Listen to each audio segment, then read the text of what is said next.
You've been taught to fear pain, to see it as the enemy, something to run from, hide from, or numb until it fades. But here's the truth. Pain is not the problem. It's what your mind does after the pain that creates suffering. Because pain is part of life, a cut, a loss, a heartbreak, a goodbye. Suffering is the story you tell yourself about it. The loop of, why me? This shouldn't have happened. I can't take this. And that's where Buddhism comes in, not as a religion, but as a mirror. It shows you that freedom doesn't come from avoiding pain, but from understanding it, accepting it, and seeing that it was never truly against you. The Buddha taught that life will always bring pain, but whether you suffer or not, that's a choice. A quiet one, made deep inside your awareness. Tonight, as you listen, you'll begin to see pain differently. The fear will soften, the noise in your head will fade. You'll start to notice the space between what happens and how you react, and in that space, you'll find peace. This isn't just another lesson about mindfulness. This is a doorway, a path to acceptance, clarity, and real freedom. Are you ready to walk through it? Let's begin. Before we begin, take a breath. Feel the quiet between each inhale and exhale. That small space, the pause between one breath and the next, is where truth lives. You've heard the saying, pain is inevitable, suffering is optional. It sounds simple, almost too simple, but buried beneath those words lies the map to emotional freedom. This is where we start, not by escaping pain, but by understanding why it hurts so much more than it needs to. Pain itself is just a signal, a message from the body that something has changed.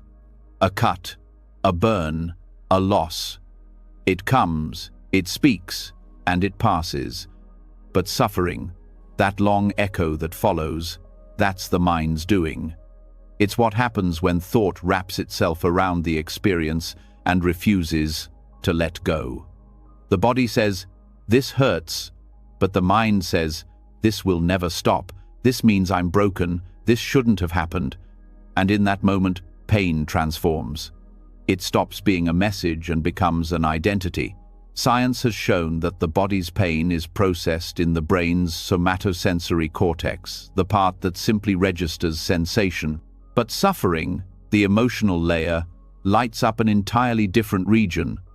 The prefrontal cortex and limbic system, the areas responsible for meaning, memory, and emotion.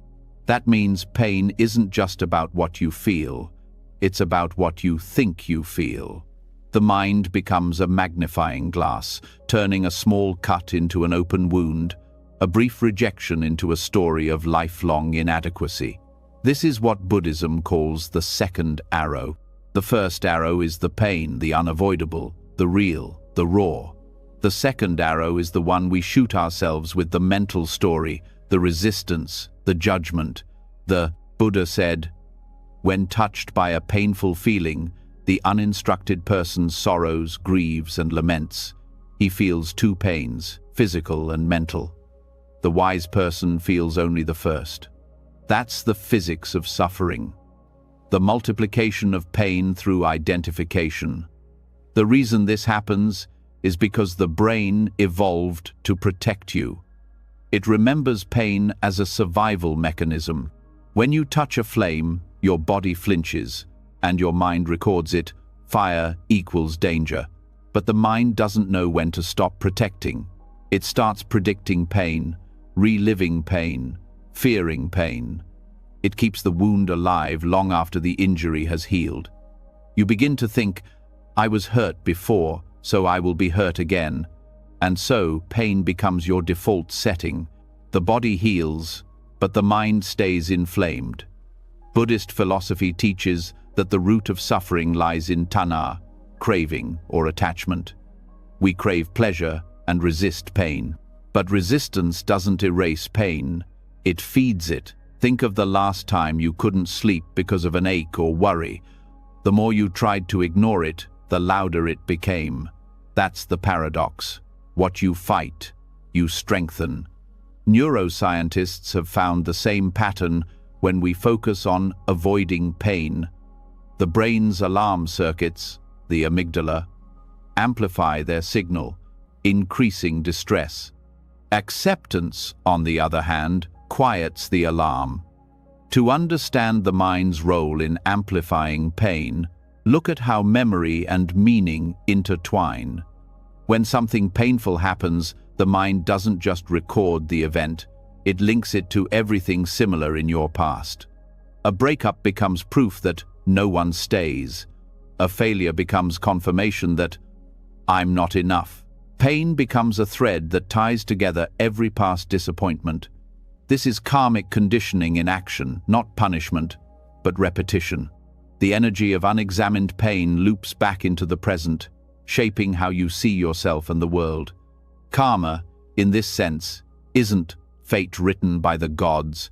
It's the momentum of thought and emotion. Each time you resist or cling to pain, you create an imprint, a habit in the nervous system. Neuroscience calls this neuroplasticity, neurons that fire together, wire together.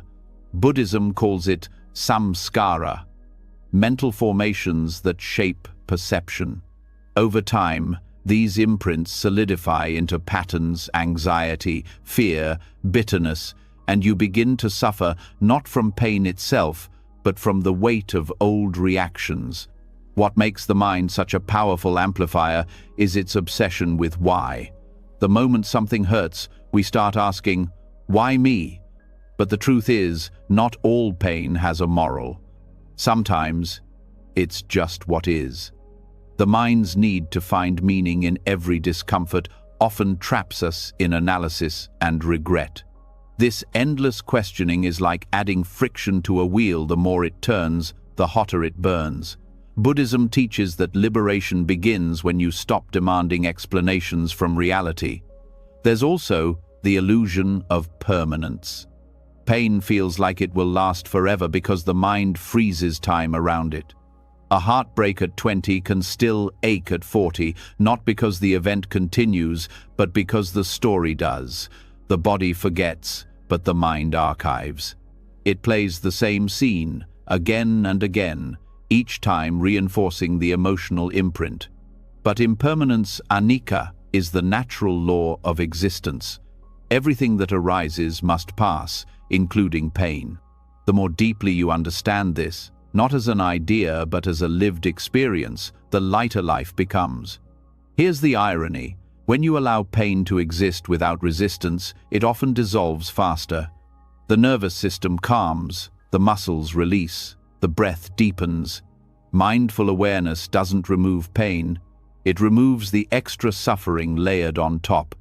Studies in mindfulness meditation show that when practitioners focus on the raw sensation of pain, its texture, its pulse, its rhythm, activity in the brain's emotional centers decreases. Pain remains, but it loses its grip. It stops being you. Buddhism doesn't ask you to like pain, it asks you to meet it honestly, to observe the sensations without collapsing into the story. When you stub your toe, the body reacts instantly. Sharp pain, breath catches, then release. The moment you say, I'm so clumsy, or why does this always happen to me? Suffering begins. Awareness, pure and simple, stops that chain reaction. It's not suppression, it's clarity. The awareness itself doesn't suffer, it simply witnesses. Now, think of emotional pain, betrayal, grief, rejection. The mind often mistakes these for personal failures. It attaches identity to them. I am unloved, I am broken, I am not worthy. But what you're actually feeling is energy moving through the body, tightness in the chest, heaviness in the stomach, dryness in the throat. When you return to the body, you step out of the narrative.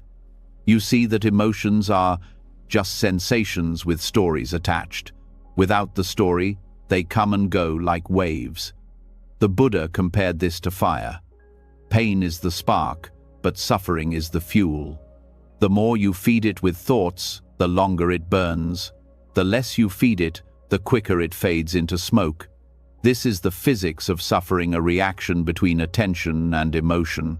Where attention goes, energy flows. If your attention clings to pain, it multiplies. If it rests in awareness, pain transforms into wisdom. Modern psychology agrees. Cognitive behavioral therapy teaches that thoughts shape feelings, and feelings shape actions. The cycle continues until awareness intervenes. When you begin to notice your thoughts, "This will never end. I can't take this," as thoughts rather than truths, their power weakens. You start to see that suffering isn't what pain does to you, it's what you do with pain. This understanding doesn't mean detachment in the cold sense. It's not about becoming numb. True detachment, what Buddhists call upekkha. Equanimity is warmth without clinging, care without control. It's the ability to feel deeply without being drowned. When you hold your pain in this way, it starts to reveal its purpose. Every ache, every loss, every disappointment becomes a teacher, not a punishment, but a portal. The karmic layer of suffering also deserves attention.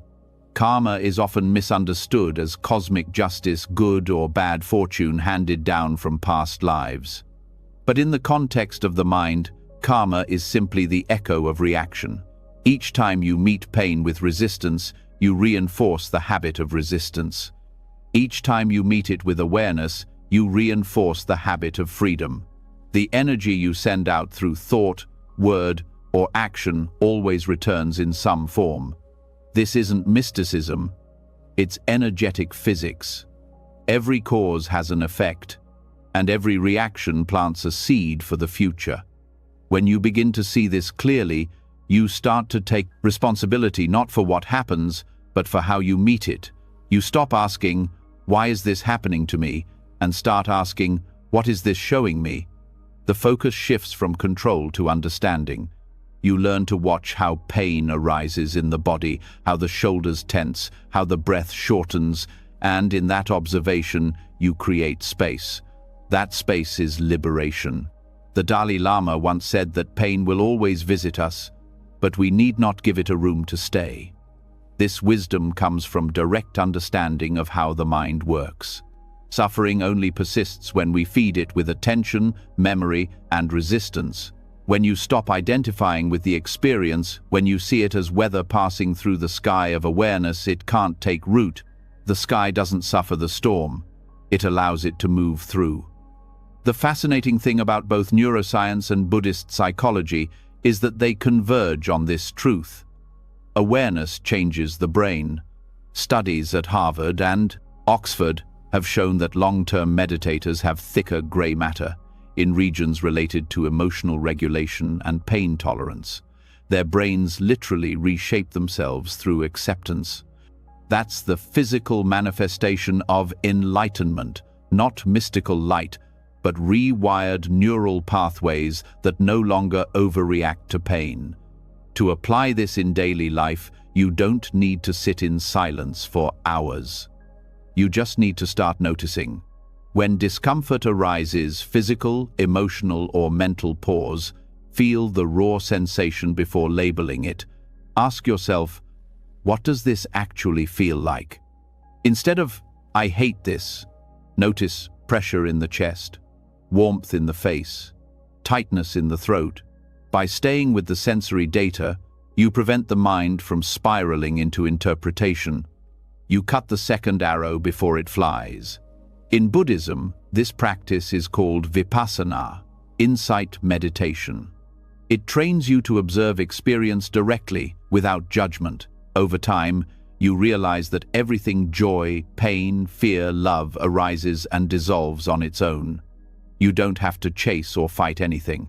The world becomes lighter, not because it changed, but because your relationship with it did. There's another layer to the physics of suffering expectation. The mind constantly measures reality against its idea of how things should be. I should be happy. This shouldn't hurt. Life should be fair.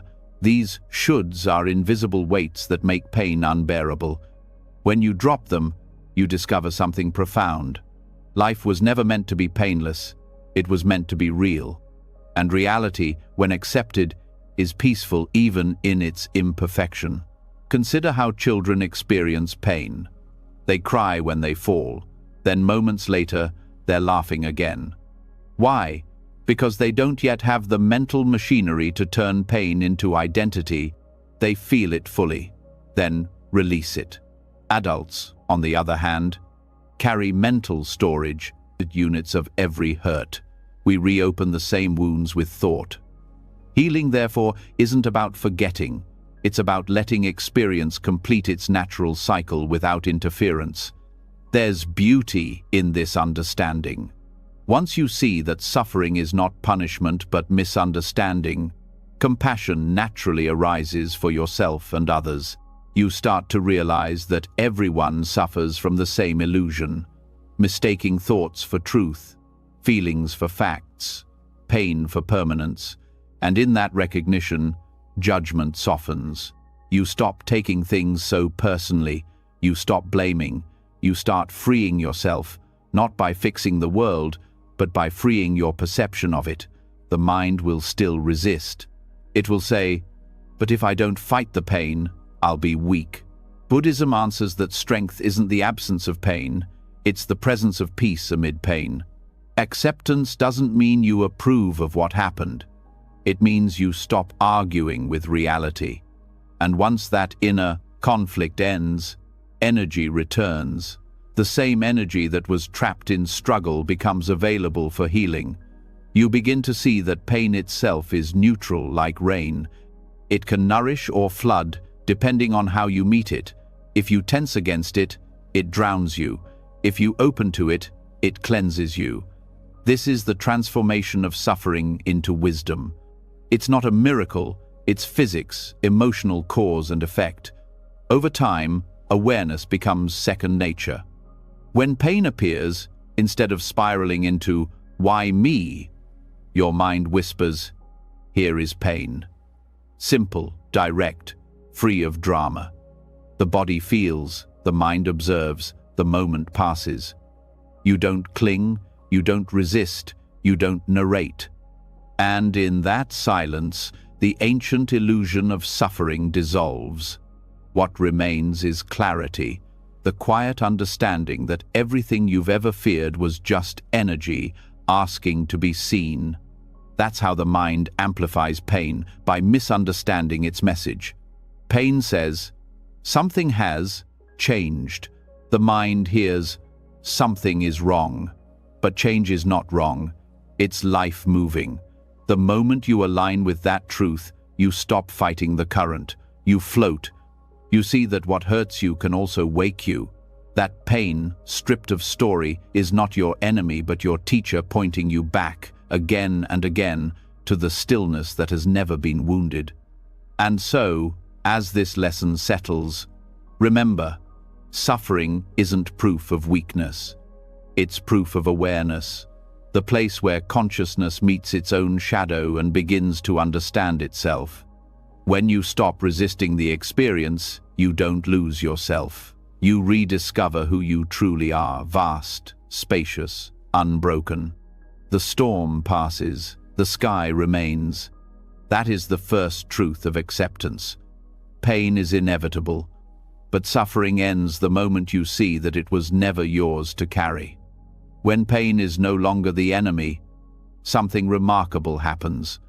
The heart, once armored, begins to open. You start noticing that others hurt too, not in theory, but in the quiet tremors of their eyes, their silences, their masks of composure. What once felt like your private prison starts to look like a shared human landscape, and from that recognition grows compassion, not pity, not sympathy, but a profound sense of connection that softens everything it touches. This is where the paradox begins. The more deeply you feel the pain of others, the freer you become from your own. Most people think compassion is heavy. They fear it will drown them in others' suffering, that it means carrying everyone's pain on their back. But in truth, real compassion is weightless. It doesn't burden, it liberates. Because true compassion, karuna in Buddhism, isn't about taking on pain, it's about dissolving the boundaries that make pain seem separate.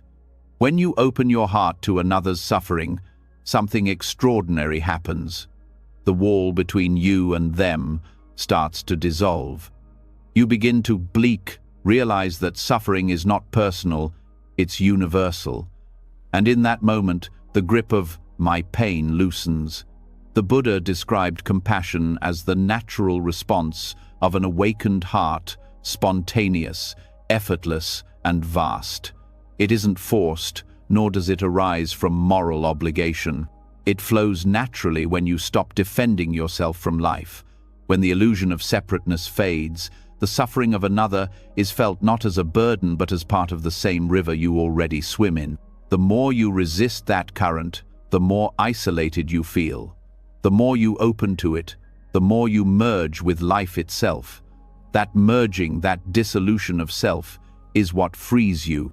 In neuroscience, compassion activates the same neural pathways associated with pleasure and bonding, particularly the release of oxytocin, the so-called love hormone. When you genuinely connect with another's pain, your body responds with warmth and safety, not despair. It's as if the brain recognizes compassion as homeostasis, balance restored through connection. The Dalai Lama once said that compassion is not just good for the world, it is the highest form of self-care. Because when the heart opens, the mind stops contracting around its own wounds. We often confuse compassion with empathy, but they are different frequencies of the same energy. Empathy feels the pain of others. Compassion transforms it.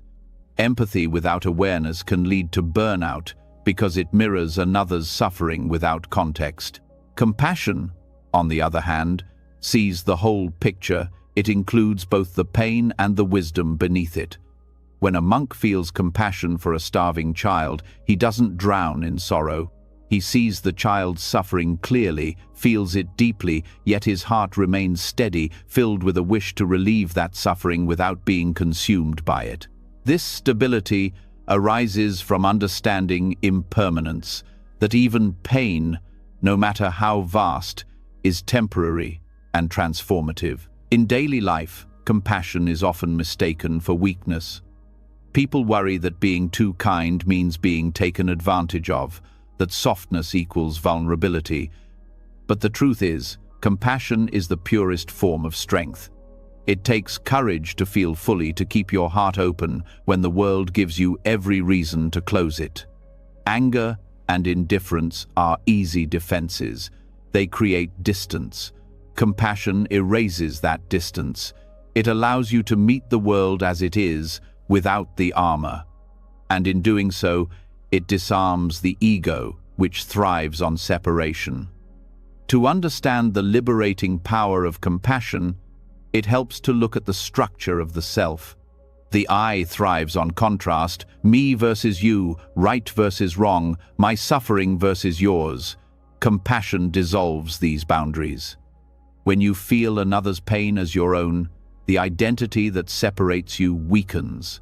Suddenly, the mind has less material to build its walls with. This collapse of boundaries is not loss, it's expansion.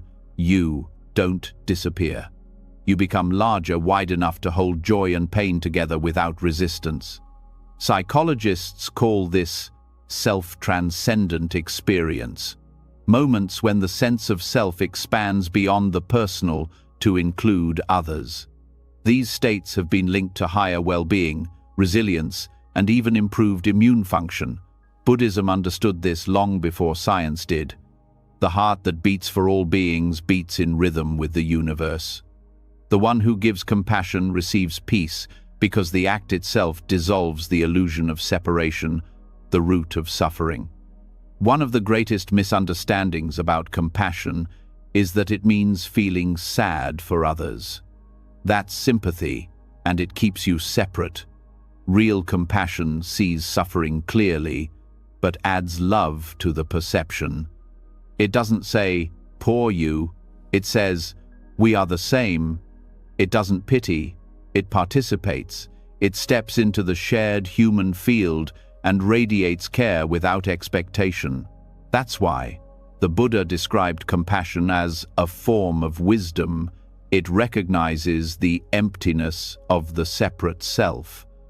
When you sit beside someone who is grieving and you offer presence instead of solutions, you are practicing karuna. You are silently acknowledging the truth that their pain is also your pain because it exists in the same field of human experience. You don't need to fix it, you just need to be there. And this act of being pure, steady, and kind becomes a mirror that heals you both. The paradox becomes clear. When you stop protecting yourself from the suffering of others, your own suffering loses its edge. It's as though every time you open your heart outward, the inward wounds start to breathe again. They're no longer hidden behind shame or self-pity. They are seen in the light of shared humanity. Compassion doesn't erase pain. It reframes it as something sacred, an invitation to awaken. To cultivate compassion, Buddhism offers the practice of metta bhavana, loving-kindness meditation. It begins simply wishing well for yourself, then for a loved one, then for someone neutral, and eventually for someone you dislike. At first, this can feel forced. The mind resists, saying, "They don't deserve my kindness." But that resistance is precisely the doorway. Each time you extend goodwill to someone difficult, you're training the heart to open beyond preference. The walls weaken, and freedom grows. In this process, you also learn that compassion for others begins with compassion for yourself. Without self-kindness, compassion becomes duty. With it, compassion becomes joy. Buddhism teaches that self-compassion is not indulgence, it's balance. When you care for your own wounds gently, you gain the strength to care for others without depletion. This is how monks spend years serving in hospitals, prisons, and disaster zones without losing their peace. They understand that compassion replenishes itself through giving. From a karmic perspective, compassion purifies. Every act of genuine care dissolves layers of egoic residue, old patterns of fear, anger, and judgment. When you choose understanding over blame, you stop creating negative karmic seeds. The energy that once recycled suffering now generates clarity. It's not mystical, it's energetic cause and effect. Anger multiplies division. Compassion multiplies connection. Over time, this shift transforms your mental landscape. Where once there were sharp edges, there is fluidity. Where once there was reactivity, there is patience. What makes compassion so transformative is that it operates beyond logic. The rational mind says, "If I take on others' pain, I'll have more pain." But the compassionate heart knows that empathy shared is pain divided. The more you include others in your circle of care, the less isolated your suffering becomes. The weight is dispersed across the web of connection. It's like light passing through water. It bends, it softens, it refracts beauty through the very act of meeting resistance. In the brain, this is reflected in the shift from the amygdala, fear center, to the prefrontal cortex, higher reasoning, and insula, empathy and awareness. Compassion activates circuits that regulate emotions and foster calm. So, while hatred and anger trigger stress responses, compassion produces physiological relaxation. This is why forgiveness feels like release, because it literally is. The nervous system relaxes, the breath deepens, and the heart rhythm stabilizes. Forgiveness, at its core, is an act of compassion toward oneself, disguised as mercy toward another. One of the deepest insights of Buddhism is that compassion is inseparable from wisdom. Without wisdom, compassion burns out. Without compassion, wisdom becomes cold. Wisdom sees the truth that suffering is caused by ignorance, not evil. Compassion responds with warmth, not punishment. Together they form the perfect balance, the clear mind and the open heart. When you understand that others act out of confusion, not malice, judgment dissolves. You stop taking their behavior personally. Instead of, "they hurt me," you begin to think, "they are suffering too." That shift ends the chain reaction of pain. Compassion also dismantles pride. Pride feeds on the illusion of superiority, that your suffering is deeper, your struggles harder, your path more righteous. But compassion equalizes. It reminds you that everyone walks through storms unseen. The person who seems cruel might be living in silent despair. The one who appears indifferent might be protecting an old wound. When you see this, resentment loses its power. You begin to wish others peace, not because they earned it, but because you understand that peace is the only thing that truly heals. Even in relationships, compassion transforms everything. When you replace blame with understanding, you shift from defense to connection. Instead of, "How could they do this to me?" you ask, "What pain made them act this way?" This doesn't excuse harmful behavior, but it frees you from carrying its poison. Compassion doesn't mean you accept injustice. It means you respond with clarity instead of hatred. It allows you to set boundaries from wisdom, not bitterness. In this sense, compassion becomes the highest form of intelligence. It perceives beyond appearances and recognizes that every harsh word, every selfish act, every cruelty stems from confusion and pain. When you see that clearly, you stop adding to the collective suffering.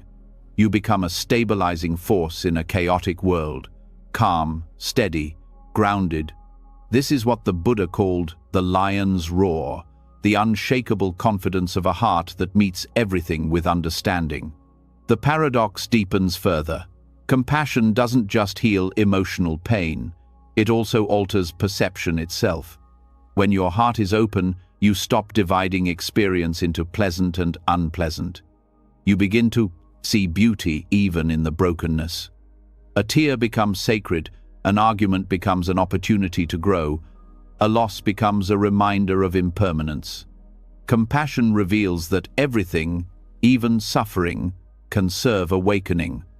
The more compassion you cultivate, the less self-conscious you become. The ego thrives on isolation, on the belief that it stands apart. Compassion dissolves that illusion by merging awareness with life. When you care for another being, even silently, your consciousness expands. You stop living in the small, confined story of me and step into the vast story of we. That expansion is freedom. Buddhist monks often describe compassion as a form of mental hygiene. Just as we wash the body daily, we cleanse the mind through acts of kindness. Without this practice, resentment and fear accumulate like dust. Every kind thought, every small act of service, is a gentle rinse that clears the lens of perception. When you live with compassion, your world feels lighter, not because problems vanish, but because the mind no longer carries them as personal burdens. Compassion also teaches acceptance of imperfection. You begin to see that people, including yourself, are works in progress. Instead of demanding perfection, you appreciate effort.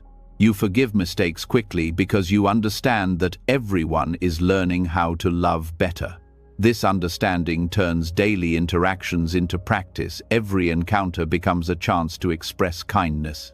Perhaps the greatest gift of compassion is that it redefines strength. In a world that celebrates dominance and control, compassion stands as quiet rebellion. It doesn't conquer, it connects. It doesn't harden, it heals. True strength is not the power to resist pain, but the courage to feel it fully and still remain kind.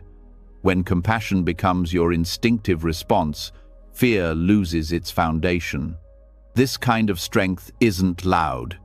It shows up in patience with those who misunderstand you, in gentleness with yourself after failure, in the decision to love again even after heartbreak.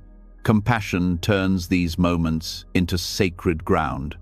Each time you choose understanding over anger, you transcend the old self that once needed to be right, to be superior, to be separate. Over time, compassion becomes your natural state, not something you do, but something you are. Pain may still arise, but it doesn't find a home. It passes through an open heart that knows the secret. Pain shared is pain dissolved. When you see others through this lens, your life shifts. You stop trying to win and start trying to heal. You stop seeking comfort and start creating it. The Buddha said, "If your compassion does not include yourself, it is incomplete." This is the heart of the paradox. You can only give what you allow yourself to receive. Compassion for yourself means recognizing your limits, resting when tired, forgiving when you fall short. When you stop attacking yourself for being human, your capacity to love others expands infinitely. Self-compassion is not selfish. It's the root of all compassion. The transformation doesn't happen overnight. It unfolds quietly, like dawn spreading across a dark horizon. One day, you realize that the things that used to anger you now stir empathy. The people who once hurt you now awaken understanding. You start to feel free not because the world changed, but because your perception did. You see that love and wisdom were never opposites.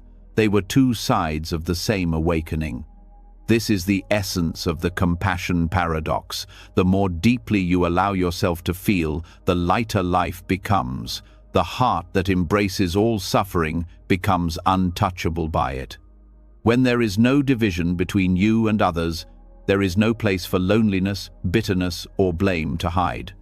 Compassion becomes your natural rhythm, effortless, radiant, unbroken. And so, the path continues. From understanding pain to dissolving it through love, the journey deepens into freedom. The next step unfolds naturally, the exploration of how the self itself, the I that clings to experience, creates the illusion of suffering. Because once the heart opens, the question arises, who is it that suffers at all?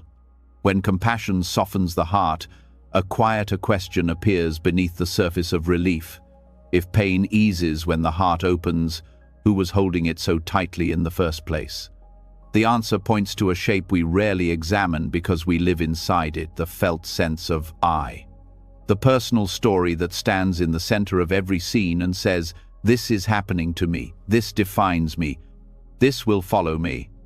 Here begins the root of continuity, the mechanism by which a brief ache becomes a long life of suffering. The raw event is short, a word cuts, a body tenses, a goodbye lands. In the nervous system, signals rise and fall like weather. But the self steps in as editor and archivist. It names the event, files it, ties it to old memories, predicts a future based on the past, and stamps a title on the folder. What this says about me. That title is the glue. Without it, pain would visit and leave. With it, pain becomes identity. The mind does not only remember what happened, it remembers who it believes it became because it happened. This identity is not a single thing. It is a bundle of patterns that move together. Buddhism calls them the 5 aggregates: body, feelings, perceptions, impulses, and consciousness. None of them is the self, yet together they create a sense of self. Like a flame that looks stable, though the fuel is always changing, the I seems solid because the patterns refresh each moment. When a painful event triggers these patterns, the system locks into a familiar shape, a tight chest labeled fear, a thought labeled rejection, a memory labeled proof, and a vow labeled never again. The shape feels like who you are, but it is only configuration, not essence. Modern research mirrors this. Brain networks involved in self-referential thinking, often called the default mode network, light up when we tell stories about ourselves. The more the network loops, the stronger the sense of me, the stronger the emotional tag, the longer the echo. This is why rumination exhausts the body even when nothing new is happening. The body sits in today while the mind replays yesterday as if it was still true. Suffering stretches across time, not because the event continues, but because ownership continues. Ownership hides in language. Notice how phrases turn sensation into identity. There is a difference between "there is pain" and "I am in pain." One reports a fact, the other becomes a character. There is a difference between "sadness is present" and "I am sad." The second invites the mind to defend a role, protect a wound, prove a theory. This is not wordplay. Language directs attention, and attention directs biology. When you place the pronoun over the sensation, muscles brace, breathing shallows, and the threat system stays online. When you shift the phrasing, physiology follows the truth of the moment, a passing state, not a permanent self. Attachment grows wherever the self finds fuel. Praise becomes proof of worth, blame becomes proof of flaw. Gain feels like expansion of me, loss feels like collapse of me. The swing between the two creates a life built on monitoring, measuring, and maintaining the story of who I am. This is exhausting. It is also fragile, because all the anchors of identity are unstable. Roles change, bodies age, relationships shift, status rises and falls. When identity clings to moving targets, every change hurts. The pain of change is small. The pain of the self that refuses change is vast. Grasping appears in subtle ways. The mind says this always happens to me, even though it did not always happen. The mind says, I will never get better, even though states have always changed. The mind says, this defines me, even though countless moments have carried different flavors. These sentences stitch a quilt of continuity that covers the living facts. The result is a self that feeds on repetition. If you listen closely, the self asks the world to behave in ways that confirm its familiar role, even if that role is painful, because the known feels safer than the unknown. This is how the I keeps yesterday alive. There is another layer that tightens continuity, the hidden contracts we make with ourselves. After hurt, a quiet promise forms. I will not trust. I will not risk. I will always anticipate rejection to prevent surprise. These contracts feel protective. In truth, they build a corridor where every door opens onto the same view. The corridor becomes a prison. The key is not outside. The key is the insight that the contract is optional, because the self that wrote it was only a momentary configuration trying to keep you safe. Safety is wiser now. Safety does not need that old rule. Buddhist insight cuts through this with a precise blade, not self. This does not mean you are nothing. It means the thing you call self is not a separate, permanent core. It is a process. When the process is seen, the grip loosens. Once seen, it is hard to pretend that thoughts are commanders rather than appearances, that feelings are orders rather than weather, that memories are destiny rather than artifacts. Not self is not a belief. It is an experience of how perception assembles a me each moment, and how that assembly can relax. Practical work begins with gentle precision. Start where life actually happens, in the body. When a trigger arises, track the order of appearance. Sensation first. Label it with simple words: warmth, pressure, flutter, heat, pulse. Then note the emotion: fear, sadness, anger, shame. Then note the thought that follows: they do not care. I am alone. I always fail. Seeing the sequence breaks the fusion. The self is strongest when the sequence collapses into one mass. When you separate the strands, the weave loosens. A gap appears between what is felt and the story about what it means. In that gap, suffering cannot maintain its narrative momentum. Another method is decentering. Place the experience in awareness rather than placing awareness inside the experience. Instead of "I am the one hurting," rest in the sense that hurting is occurring within consciousness. Let sounds, sights, sensations, and thoughts come and go in the same open field. When all phenomena are treated equally, none owns the stage. The star named me loses its spotlight. You have not disappeared. You have returned to the wider room in which everything happens. Self-inquiry sharpens this further. When a painful identity appears, ask gently, "Where is the one who is suffering?" Look in the body. A chest sensation cannot be a person. Look in thoughts. Words cannot be a person. Look in emotion. A wave cannot be a shore. The point is not to deny experience, but to see that the owner cannot be found. What cannot be located cannot be pinned to pain. The result is not coldness, but relief, a soft release of extra weight that was carried by habit alone. Memory deserves special care. The brain reconsolidates memories each time they are recalled. This means recall is an opportunity, not a threat. When a painful memory arises, accompany it with presence, breath, and kindness. Let the body feel safe while the picture plays. The memory can then be stored with new context. It happened, and I am safe now. Over time, the emotional charge lowers. The self no longer uses that scene as proof of identity. The scene becomes part of a larger story that includes healing. Shame is the most adhesive identity. It whispers that you are the problem rather than that a problem occurred. To loosen shame, bring daylight to it.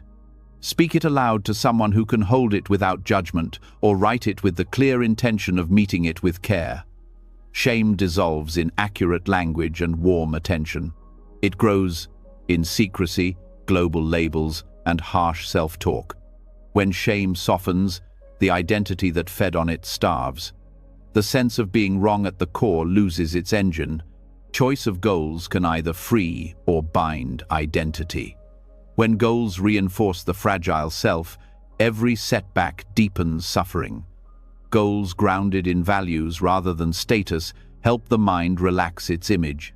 Serve, learn, create, heal. These aims do not collapse when praise withers or others misunderstand. They are stable because they point toward living qualities rather than external mirrors. When action flows from values, the self stops checking its reflection. Energy returns to what matters. Attention to time is crucial. The self builds continuity by dragging past and future into the now. The practice is to keep returning to present moment data. What is here right now? Which part of the body is speaking? What is the tone of breath? What thought requests rehearsal?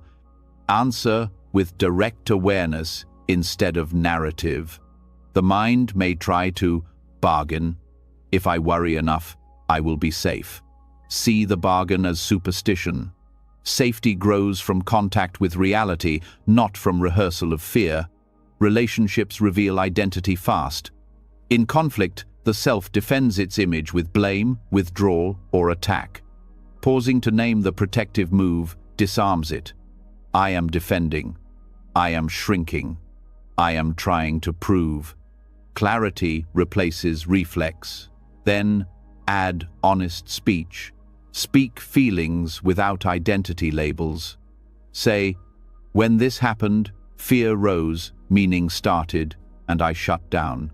This invites repair without forcing either person into a role. The moment is handled. The identity is not fed. Grief asks for a special lens. Loss rearranges the world, and the self tries to keep the old map alive. The ache is pure. The suffering comes from insisting that life must feel like it did before. Let grief move through, and let identity change with it. The love that remains is not the same as the role that ended. When the self allows new forms, grief becomes devotion, rather than a permanent wound. The continuity becomes connection, not clinging. Body practices help because identity is not only mental. Gentle movement, grounded walking, and softening the jaw and belly signal safety to the nervous system. Safety quiets the impulse to build a defensive self. Restorative rest, regular nourishment, sunlight on the skin, and time in quiet spaces create a baseline where the self feels less threatened and therefore less aggressive in claiming territory. The simple disciplines are not trivial. They are the floor that carries deeper insight. Ethics support identity release. When conduct aligns with values, the mind stops rehearsing guilt and justification. Fewer inner trials mean fewer chances for the self to act as judge and defendant.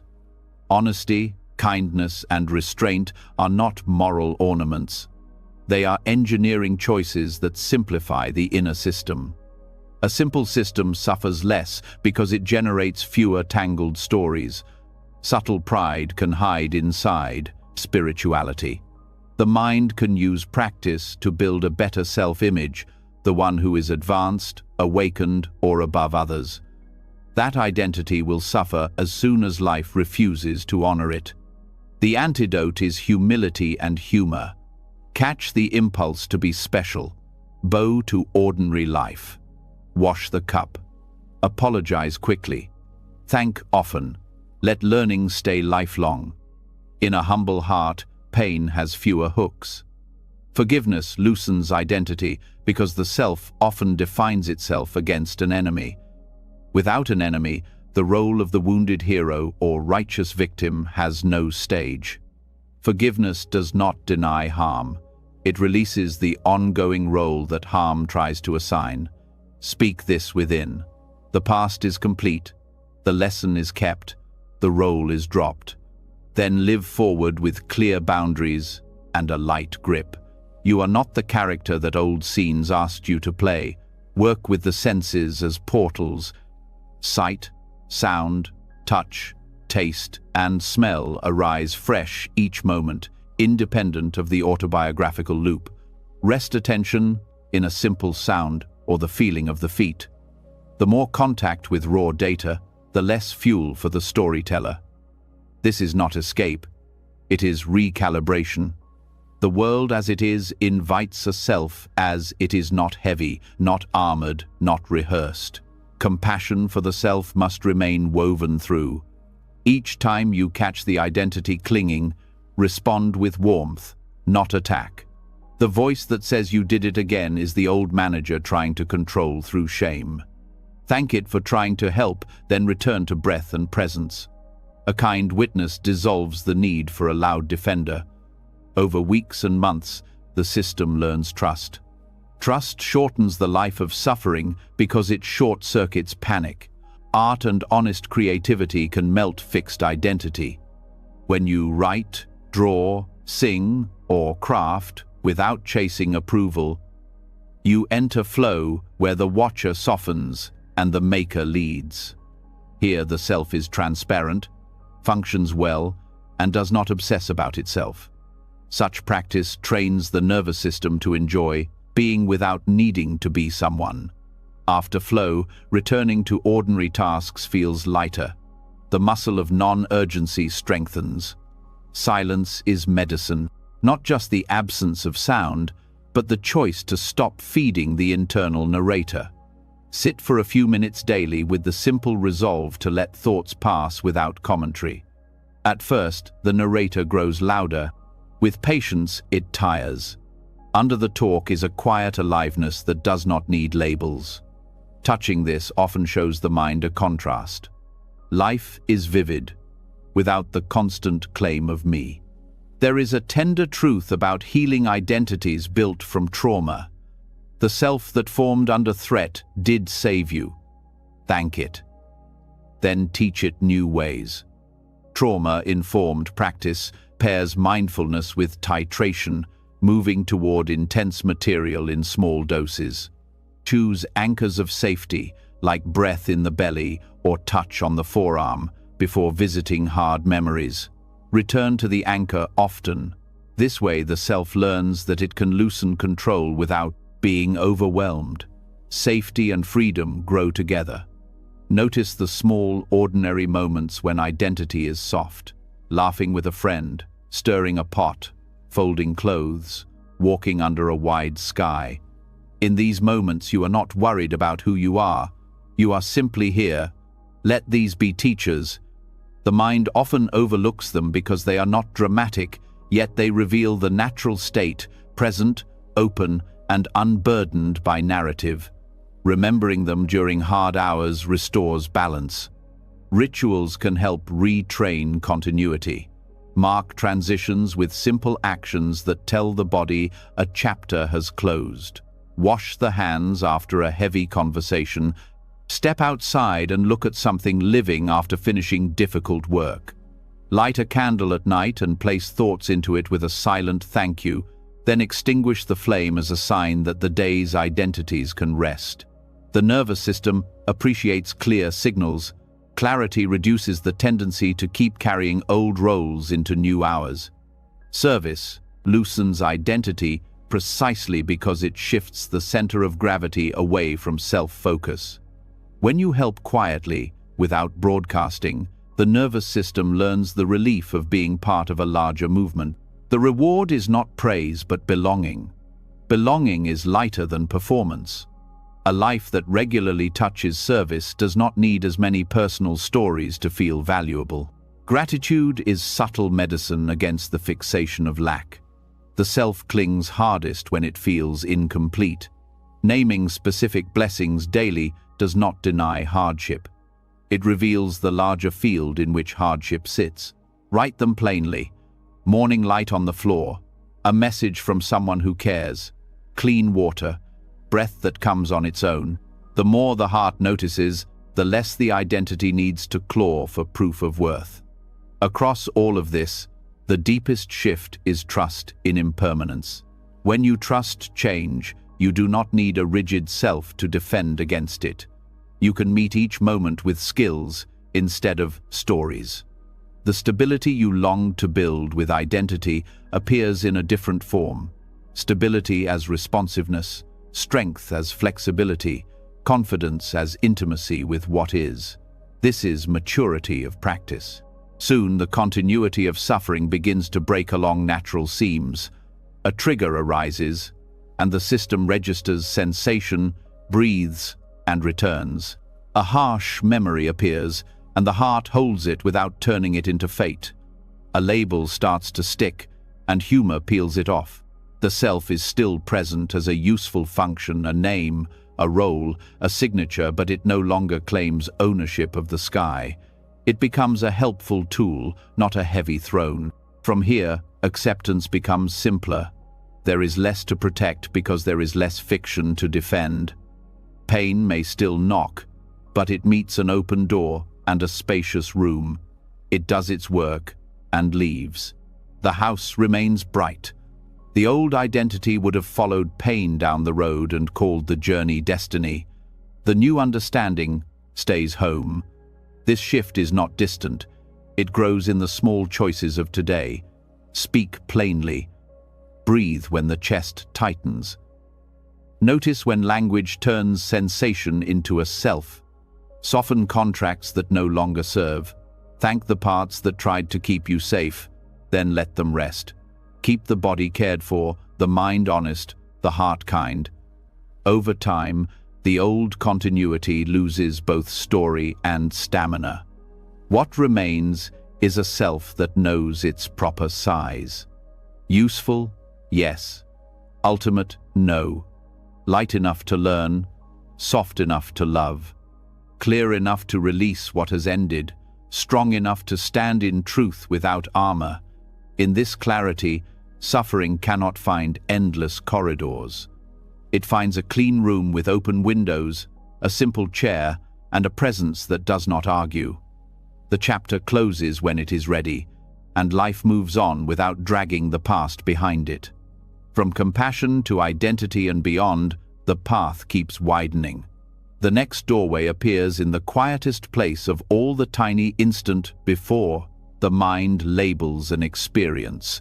There, In the brief pause before resistance begins, freedom waits like a held breath ready to be released. When the sense of self begins to soften, something extraordinary comes into view. Beneath the constant movement of thoughts and emotions lies a stillness so subtle that most people never notice it. It is not silence, yet it contains every sound. It is not absence, yet it holds everything that arises. Within this stillness lives a moment so brief, it almost goes unnoticed, the microsecond before the mind labels an experience. That is the birthplace of resistance. That is where freedom begins. Pain, pleasure, fear, joy, all pass through this same point. Before the mind decides whether something is good or bad, pleasant or painful, there is a raw flash of awareness that simply registers what is. The body feels, but the story has not yet formed. It's the most honest instant of consciousness. A direct meeting with life before the commentary begins. Once the label appears, "I don't like this. This shouldn't happen. I need more of that." The experience splits. Awareness turns into struggle. That split is suffering's first breath. Most people live on the far side of that moment, reacting, defending, judging, craving. They live after the label. But awakening is about moving closer to the gap, training the mind to notice the point before reaction sets in. It may last only a heartbeat, but within that heartbeat lies infinite space. It's not mystical, it's mechanics. The nervous system receives a stimulus, the body feels it, and then the cortex assigns meaning. Between those stages exists a pause, a space without bias. When you start to sense that space, even faintly, you begin to understand what liberation truly means. This isn't about stopping thought. It's about seeing thought arrive. Pain arises in the knee before the mind says, "This is terrible." There is just sensation, warmth, pressure, vibration. Fear arises before the story says, "I'm in danger." There is only energy moving through the chest. The mind's labeling mechanism evolved to protect us, but now it misfires constantly, turning ordinary sensations into emotional battles. Training in awareness teaches you to stay with the raw data long enough for the labeling reflex to slow down. Buddhist masters call this mindfulness in its purest form, sati, the remembrance of present awareness. Neuroscience calls it meta-awareness, the ability to witness the contents of consciousness without identification. When this faculty strengthens, the brain's automatic circuits lose some of their grip. The amygdala fires, but the prefrontal cortex steps in to observe instead of react. Over time, this repatterning changes the brain itself. Mindfulness practice has been shown to shrink the amygdala and thicken regions related to regulation and empathy. What begins as a split-second pause eventually becomes a new baseline of calm responsiveness. Resistance is born out of habit.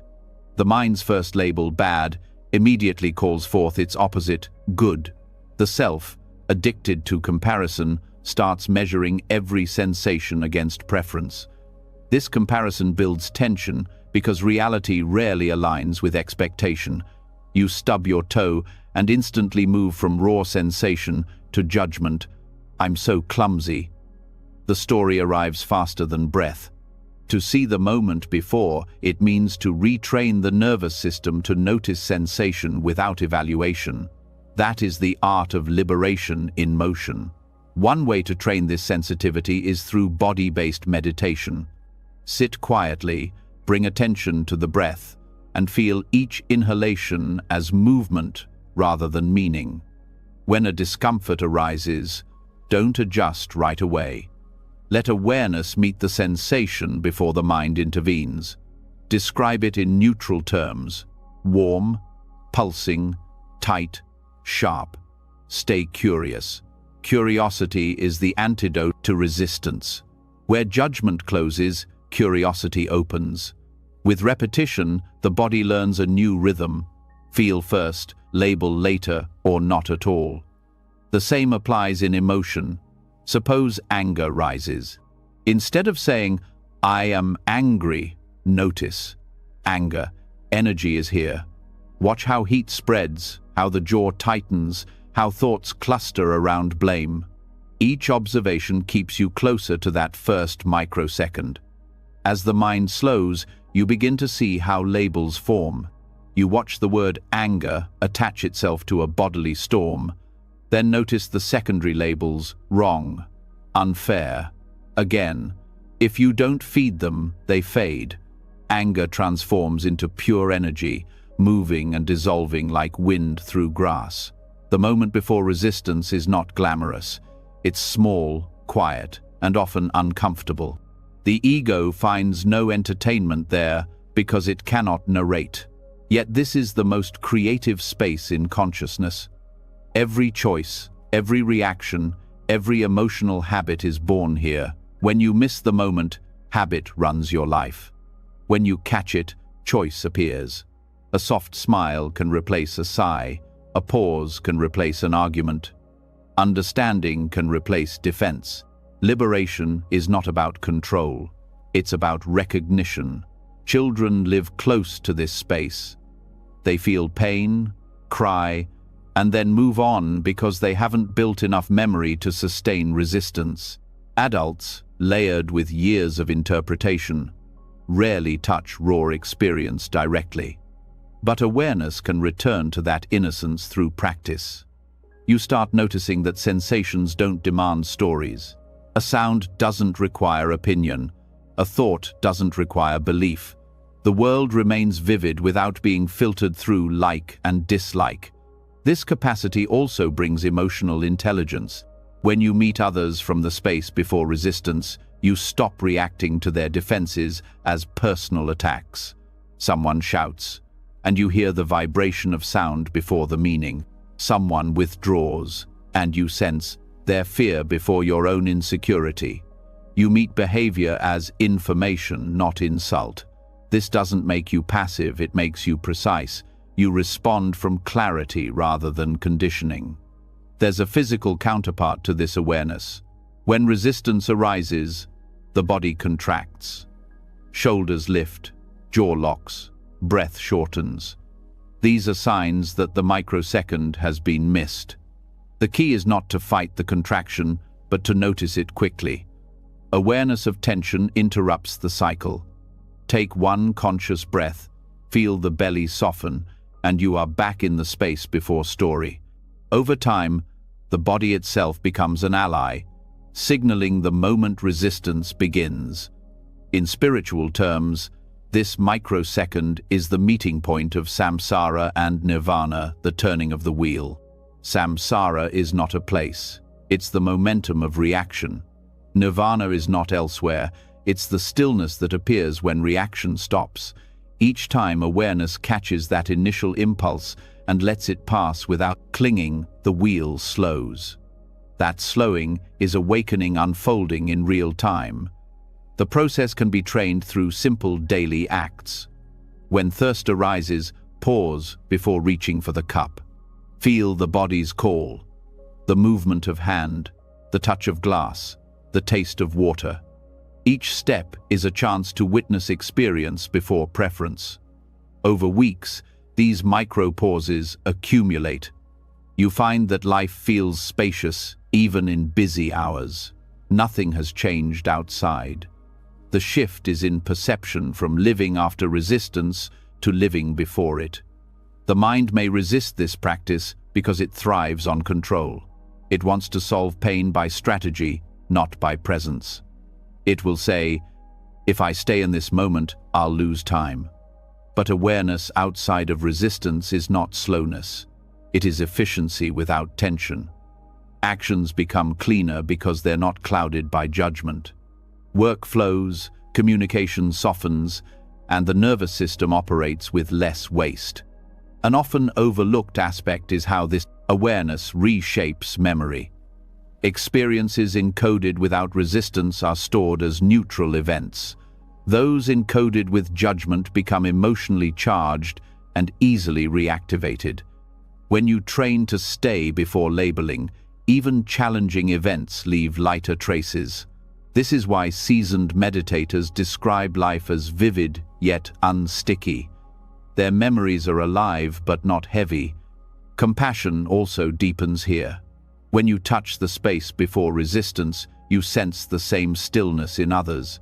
You realize everyone struggles with the same impulse to judge and cling. This understanding births gentleness. Instead of condemning yourself for losing presence, you smile, knowing that awareness itself noticed the loss. Each recognition becomes an act of forgiveness, and forgiveness is simply awareness that stayed kind. Practices like slow-walking meditation reveal the subtlety of this moment. Each step begins with intention, followed by movement, followed by contact. Between each phase lies a pause, tiny breath of space. As you train to feel these transitions, perception refines. You start to notice that the pause is not empty. It's full of potential.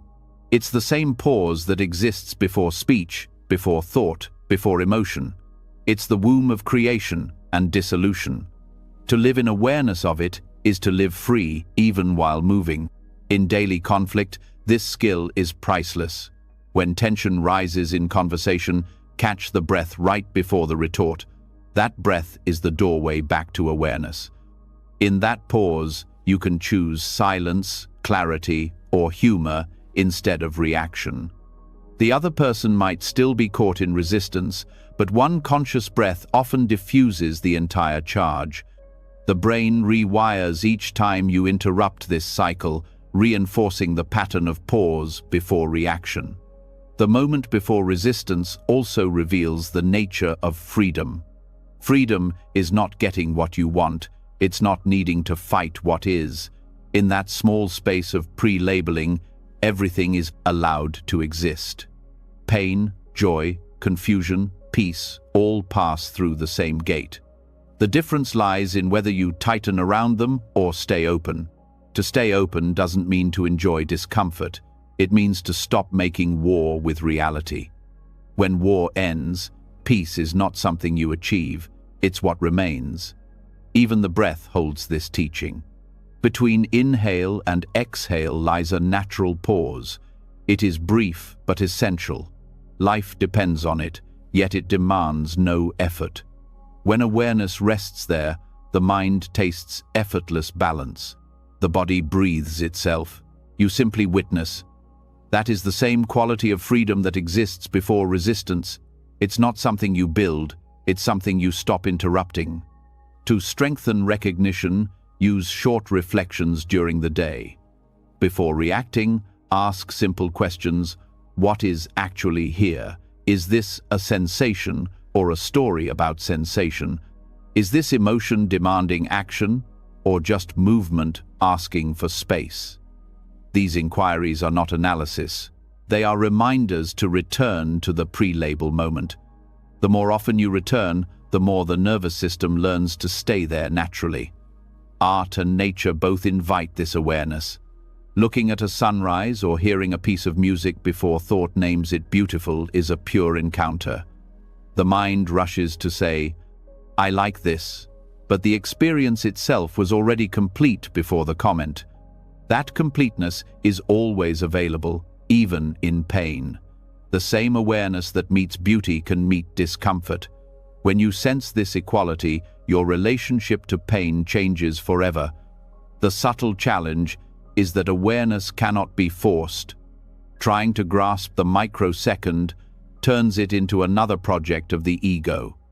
The approach is relaxation, not pursuit. You don't catch awareness, you stop running past it. The more you trust stillness, the clearer it becomes. Over time, resistance loses speed. Pain appears, awareness notices. The label arrives late or not at all. You start living closer to the source of experience, where everything is fresh. This training gradually transforms identity itself. When you live before resistance, the I that used to define and defend experiences has less work to do. You act without inner commentary. Decisions feel lighter. Relationships become smoother because there is less self to protect. The personality remains functional but transparent. You no longer mistake passing moods for truth. As perception refines, you see that awareness was never born in the first place. It was always here, quietly witnessing each wave. Resistance only clouds it for a moment. The moment before resistance is not a new state to achieve, but a return to what has always been constant. Pain, joy, thought, and silence all arise and dissolve within it. What remains is the same luminous field that existed before you named it me. When practice stabilizes, even the label awareness becomes unnecessary. Experience unfolds naturally, untouched by evaluation. Life lives itself through you, eating, walking, speaking, resting without friction. Suffering loses continuity because there is no resistance to sustain it. You still feel deeply, but nothing sticks. This is not detachment, it's intimacy with all things. In the end, the training is simple but endless. Stay close to the first instant, feel before you name, breathe before you judge, listen before you interpret. The pause before reaction is where wisdom lives. Every spiritual practice, from meditation to prayer to mindful movement, points back to this one doorway, the stillness before the mind claims ownership. As you live from that space, life becomes fluid, pain becomes instruction, joy becomes appreciation, and each breath becomes proof that liberation is not far away. It is here, in this exact moment, waiting in the gap between feeling and thought. And, as awareness learns to rest there, another dimension of endurance begins to unfold, not the endurance of suppression or struggle, but a noble endurance born of clarity, a strength that bends but never breaks, because it no longer resists what is real. When awareness begins to stabilize before resistance, life starts to feel lighter. You start to notice that freedom doesn't mean the absence of challenge, it means the ability to meet challenge without collapsing. The waves still rise, but something inside you stops fighting the tide. Here begins the next unfolding of wisdom, the art of endurance. Not the grim endurance of clenched teeth and forced smiles, but the noble endurance that holds pain with grace, steadiness, and dignity. This is the strength that neither hardens nor breaks. Endurance, in the Buddhist sense, is kshanti paramita, the perfection of patience. But the word patience here is often misunderstood. Most people think of patience as waiting without complaint, a passive acceptance of discomfort. In truth, noble endurance is active, awake, and wise. It's not suppression, because suppression hides pain, nor is it martyrdom, because martyrdom worships pain. It's the courage to stay fully present with whatever arises, without turning it into identity or drama. Endurance becomes transcendent when the heart meets pain without the extra layer of resistance. That means not denying what hurts, not romanticizing it, and not running from it. It's the quiet art of allowing. The Buddha called this anukampa, the ability to remain kind while staying still amid difficulty. When you practice noble endurance, you begin to understand that every experience, joy or suffering, has its own rhythm. Rushing or resenting only distorts that rhythm. Allowing restores balance. This kind of endurance is not natural at first. The mind, conditioned to fix or flee, doesn't know how to rest in uncertainty. But endurance grows from insight. You start to realize that discomfort itself is not the enemy. The real cause of agony is the refusal to experience discomfort. When you stop demanding that pain disappear, something shifts. Pain remains, but the panic dissolves. In that stillness, endurance appears naturally, not as effort, but as presence. The difference between suppression and endurance lies in awareness. Suppression is resistance disguised as control. It says, "I will hold it together," while secretly tightening the heart. Endurance says, "Let this be here," while staying open. The first adds tension, the second transforms it. You can test this in your own body. The next time frustration arises, notice the instinct to push it away. Then soften the breath and let the feeling spread. Feel the heat, the pulse, the ache. Paradoxically, as you allow it, it changes texture. It's no longer poison, it's energy in motion. True endurance does not numb you, it sensitizes you. When the heart learns to endure, it becomes vast enough to hold everything without breaking. This is why enlightened beings radiate peace even in pain, not because they don't feel it, but because they don't personalize it. They endure with awareness, and awareness dissolves the burden. In psychological terms, this is called distress tolerance, the capacity to stay conscious and functional during emotional turbulence. Modern therapy borrows this from ancient wisdom, but the Buddhist version goes further. It teaches that endurance is not just survival, it's purification. Each time you stay present with difficulty, the mind's compulsive habits lose energy. Endurance burns ignorance the way fire burns fuel. Kshanti also includes endurance in 3 dimensions: patience with the external world, patience with others, and patience with yourself. The first teaches you to accept conditions beyond control. Weather changes, traffic jams, illness, and aging, these are natural laws, not personal insults.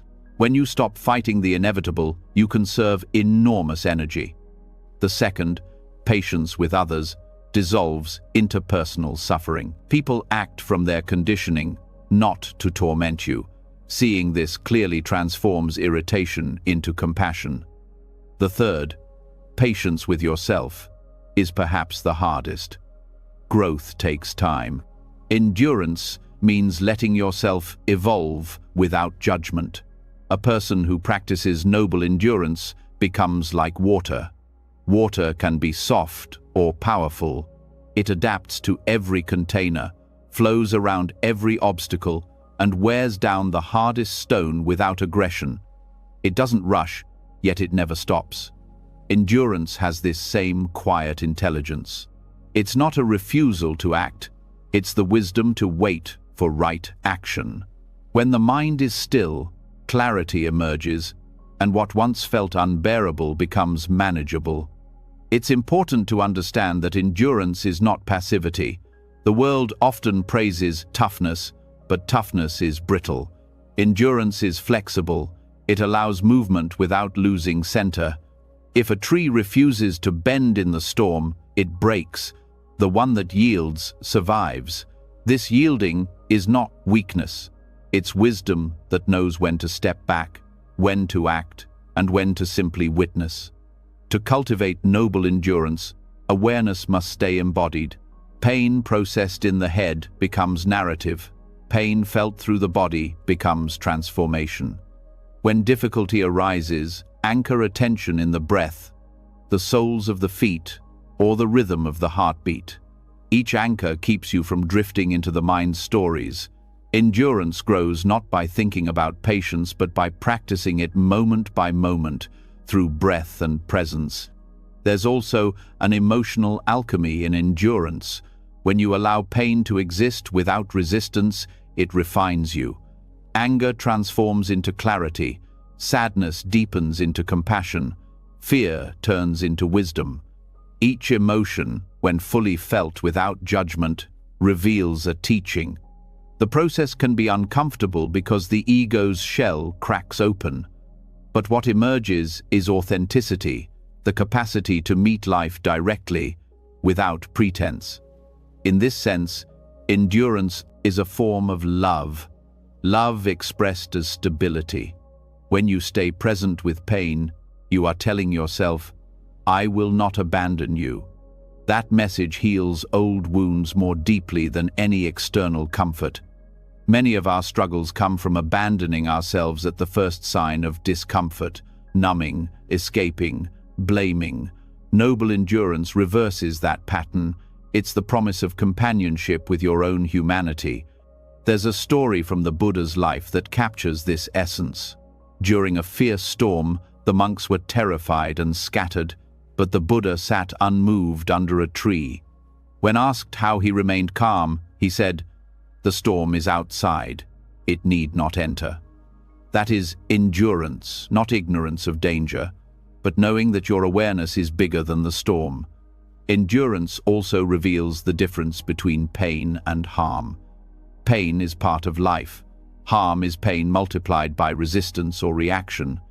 When you meet pain with understanding, it cannot harm you. It may move through you, but it leaves wisdom behind instead of scars. When you resist, you fight life, and the wounds deepen. This distinction frees you to face challenges without fear. Another essential quality of endurance is humility. To endure nobly, one must drop the need to appear strong. Pretending invulnerability blocks growth. Real endurance is honest. It admits, "This hurts, but I can stay." It doesn't need applause or recognition. It's a quiet strength that nobody sees, but that changes everything. Many people mistake self-denial for endurance. They think enduring means tolerating abuse or staying silent in the face of injustice. That's not noble endurance, that's submission. True endurance is rooted in wisdom. It knows the difference between what must be accepted and what must be transformed. Enduring harm without awareness perpetuates suffering. Enduring pain with awareness purifies it. The practice of Kshanti unfolds in stages. At first, endurance feels like effort, holding still when you want to run. With time, it becomes trust, recognizing that running would only delay peace. Eventually, it becomes ease, the understanding that everything resolves in its own rhythm when you stop pushing. This evolution mirrors the stages of meditation, concentration, insight, and equanimity. Each deepens the previous one until endurance becomes second nature. Endurance also requires perspective.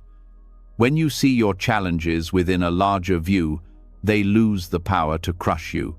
The ancient masters compared this to placing a spoonful of salt in a glass versus a lake. The salt makes the glass undrinkable, but the lake remains fresh. Awareness expands the lake of the mind. Difficulties dissolve in the vastness of understanding.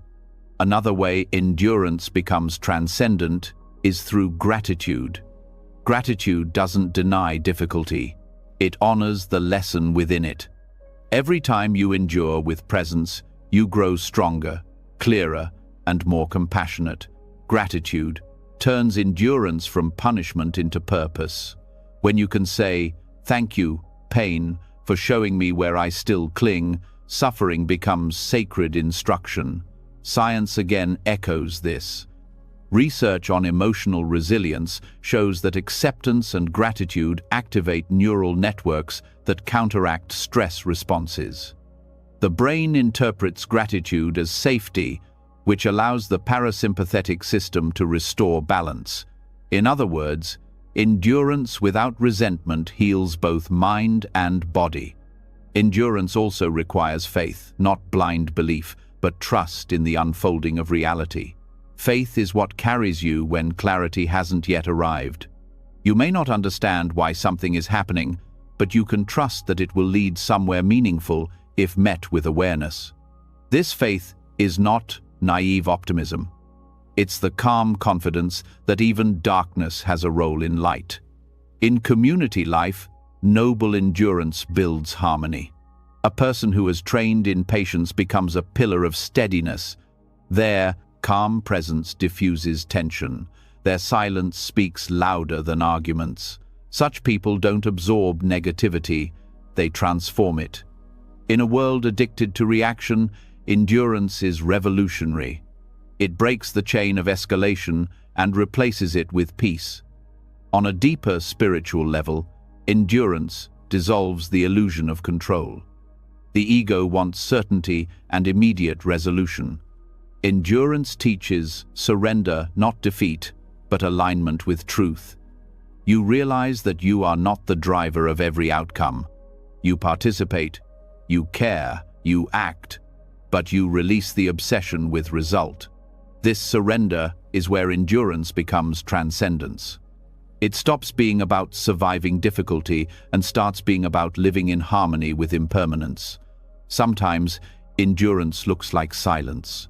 Not the silence of avoidance, but the silence that speaks of inner strength. In arguments, in grief, in loss, silence can hold more wisdom than words.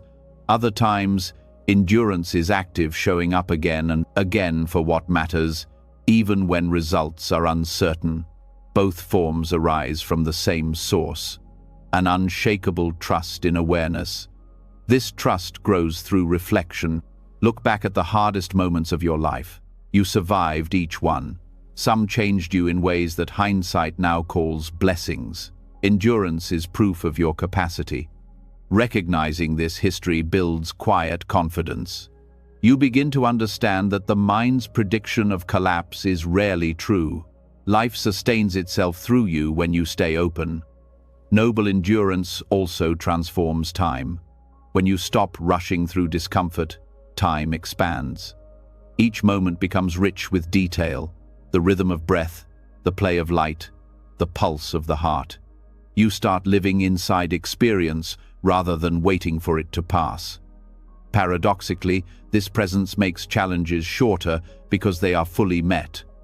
What you face completely cannot linger. The highest form of endurance is love in action, compassion that stays. The Bodhisattva vows to remain in the world until all beings are free. That's the purest endurance, a willingness to meet endless suffering with endless patience. This doesn't mean tolerating injustice, but holding space for transformation. Love that endures sees beyond appearances. It knows that pain and ignorance are temporary clouds in the sky of consciousness. To cultivate this, practice forgiveness daily of others and of yourself. Forgiveness is endurance, extended through time. It says, "I will not keep carrying the weight of what has passed." Each act of forgiveness strengthens your inner flexibility. The heart that forgives easily cannot be broken because it bends with life. Endurance is also the ground of wisdom. Without it, insight collapses under stress. Endurance gives insight, a body something to live in when storms arrive. That's why the paramitas, or perfections, are built on patience. Generosity, discipline, and meditation all rely on endurance to mature. Without it, practice remains fragile. With it, practice becomes unshakable. As endurance deepens, joy returns. It might sound paradoxical, but real endurance carries lightness. When you no longer fight every discomfort, life stops feeling like battle. Small pleasures return: the texture of food, the warmth of sunlight, the sound of rain. Even in pain, gratitude hums quietly. You start to see that endurance is not heavy, resistance is, endurance is fluid. This is the art of Kshanti Paramita, the transformation of pain into patience, patience into strength, and strength into peace. It's the discipline of remaining open when everything in you wants to close. It's the wisdom of waiting without despair, acting without aggression, and loving without condition. And, as this quality takes root, awareness matures into something even subtler, the ability to turn pain into insight itself. What once required endurance now becomes illumination. The same fire that once burned you now lights the way. This is the next unfolding on the path. The alchemy of emotion into wisdom, where endurance evolves into transformation. When endurance ripens, something quiet begins to change. The same pain that once demanded tolerance starts to reveal its hidden layers. Endurance gave you strength, but now that strength becomes a doorway not just to survive emotion, but to understand it. Here begins the deeper work, the transformation of pain into wisdom. What once felt like weight begins to shine with insight. This is emotional alchemy, the art of turning raw feeling into clarity, confusion into understanding, and suffering into compassion. Every emotion carries energy. Anger is heat, sadness is depth, fear is movement, joy is expansion. None of these energies are inherently negative. What turns them toxic is the story we attach to them and the resistance we add. Emotional alchemy is not suppression or indulgence. It's translation. It's learning to read the language of emotion instead of reacting to it. Each emotion arrives as a messenger, carrying information about our relationship with life. When you meet it with awareness, it transforms from burden to guide. Pain, in its raw form, is honest. It points to where something inside you is still attached, afraid, or unhealed. The first instinct is to avoid it, but avoidance only buries the lesson deeper. When awareness stays present, pain begins to unfold. You start to notice its texture, its rhythm, its message. It speaks not in words, but in sensations: tightening, warmth, trembling, hollowness. If you listen, it will tell you what it needs to release. If you judge it, it grows louder. Mindful observation turns this process into awakening. When you watch emotion arise and fade without interference, you see its impermanence directly. The surge that felt unbearable a moment ago begins to shift from heat to warmth, from pressure to openness. You realize that emotion is not a fixed object, it's a moving field of energy. This insight dissolves the illusion that you are the emotion. You are the awareness witnessing it. That simple realization turns pain into freedom. Buddhism calls this transformation paññā, wisdom born from direct experience. It's not intellectual, it's cellular. The body itself learns that pain is safe to feel. The nervous system rewires. Each time you allow emotion to flow without resistance, you strengthen neural pathways of acceptance and weaken those of fear. Modern neuroscience supports this. Mindfulness activates the prefrontal cortex, which integrates emotional signals from the amygdala, creating balance between feeling and reason. What used to hijack your mind now becomes fuel for awareness. To practice emotional alchemy, presence must be anchored in the body. When emotion arises, the first step is to locate it physically. Where is it? Strongest chest, throat, stomach. Stay there. Describe it without judgment. Heavy, fluttering, burning, cold. Do not name it anger or sadness yet. Stay with the sensation. This step prevents the mind from taking over. Sensation belongs to the present. Story belongs to the past. Transformation happens only in presence. Next, breathe with the emotion. The breath is the alchemist's tool, the bridge between the conscious and unconscious. Breathe into the area where the energy lives, not to make it go away, but to give it space. Breath is awareness in motion. It teaches the body that pain can exist without danger. As you continue, the energy often begins to move or soften. Sometimes tears flow, sometimes warmth spreads. These are signs that resistance is dissolving. The heart of emotional alchemy is curiosity. When you approach pain with curiosity, you disarm it. You stop being its victim and become its student. Ask gentle questions. What is this emotion trying to show me? What belief does it reveal? What part of me feels unseen or unheard? Each question opens a door. Often, you'll discover that strong emotions arise not from the present situation, but from echoes of the past childhood wounds, unmet needs, moments of rejection. By observing them consciously, you release their grip on your present life. Awareness turns emotional pain into wisdom because it reveals its source. Anger, for instance, is often a shield for vulnerability. When you stay with anger long enough, you may feel the sadness beneath it, the sadness of being misunderstood or hurt.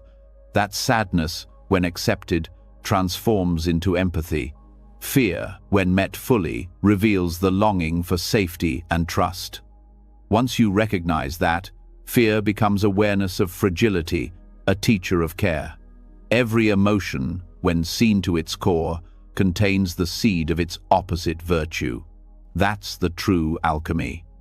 In the practice of insight meditation, this process unfolds naturally. The meditator watches thoughts, sensations, and feelings arise and pass like waves. Over time, the layers of reaction thin out. You stop chasing pleasant states and stop fleeing unpleasant ones.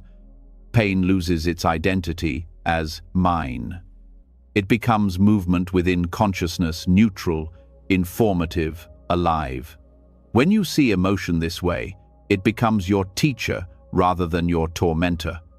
There's a Tibetan saying, "The obstacle is the path." Emotional alchemy embodies this truth. What you call obstacles, grief, betrayal, loss, are not detours from awakening. They are the very gateways. Each wound contains energy that, when met with awareness, turns into wisdom. Just as heat transforms raw ore into gold, presence transforms suffering into insight. You cannot skip this process because wisdom that bypasses pain remains theoretical. Wisdom that arises from pain is indestructible. The key difference between reaction and alchemy is willingness. Reaction contracts, willingness expands. When you're willing to feel without escape, the pain changes form. This willingness is not masochism, it's surrender to truth. It's saying, "This is what's here. Let me see it clearly." The ego fears this because its identity depends on avoidance. But once you stop running, you discover that emotion cannot actually harm awareness. It only reveals where the illusion of self was holding on. One powerful method for this transformation is labeling emotion with mindfulness, not to define it, but to recognize it. For example, when sadness arises, gently say to yourself, "Feeling of sadness." This simple acknowledgement separates awareness from the emotion without suppressing it. Research shows that labeling emotions reduces activity in the brain's emotional centers, allowing the rational mind to stay online. It's as if the mind says, "I see you," and the emotion relaxes. Recognition itself begins the alchemy. There is also the practice of Tonglen, or sending and receiving. When you feel emotional pain, breathe it in as if you are inhaling not just your suffering, but the shared suffering of all beings. Then exhale compassion and relief to everyone experiencing the same. This shifts the focus from my pain to the universal experience of pain. The emotion that once felt isolating now connects you to others. Compassion replaces contraction. What was once heavy becomes radiant. Alchemical transformation also requires honesty. You cannot change what you won't face. Many people disguise emotions behind spiritual ideals, calling anger passion, fear, intuition, or sadness depth. This only delays growth. Real transformation begins with radical honesty, naming what is truly there, even if it feels raw or unflattering. Awareness that includes imperfection without judgment creates the conditions for change. As awareness refines, you begin to see that every emotion is temporary.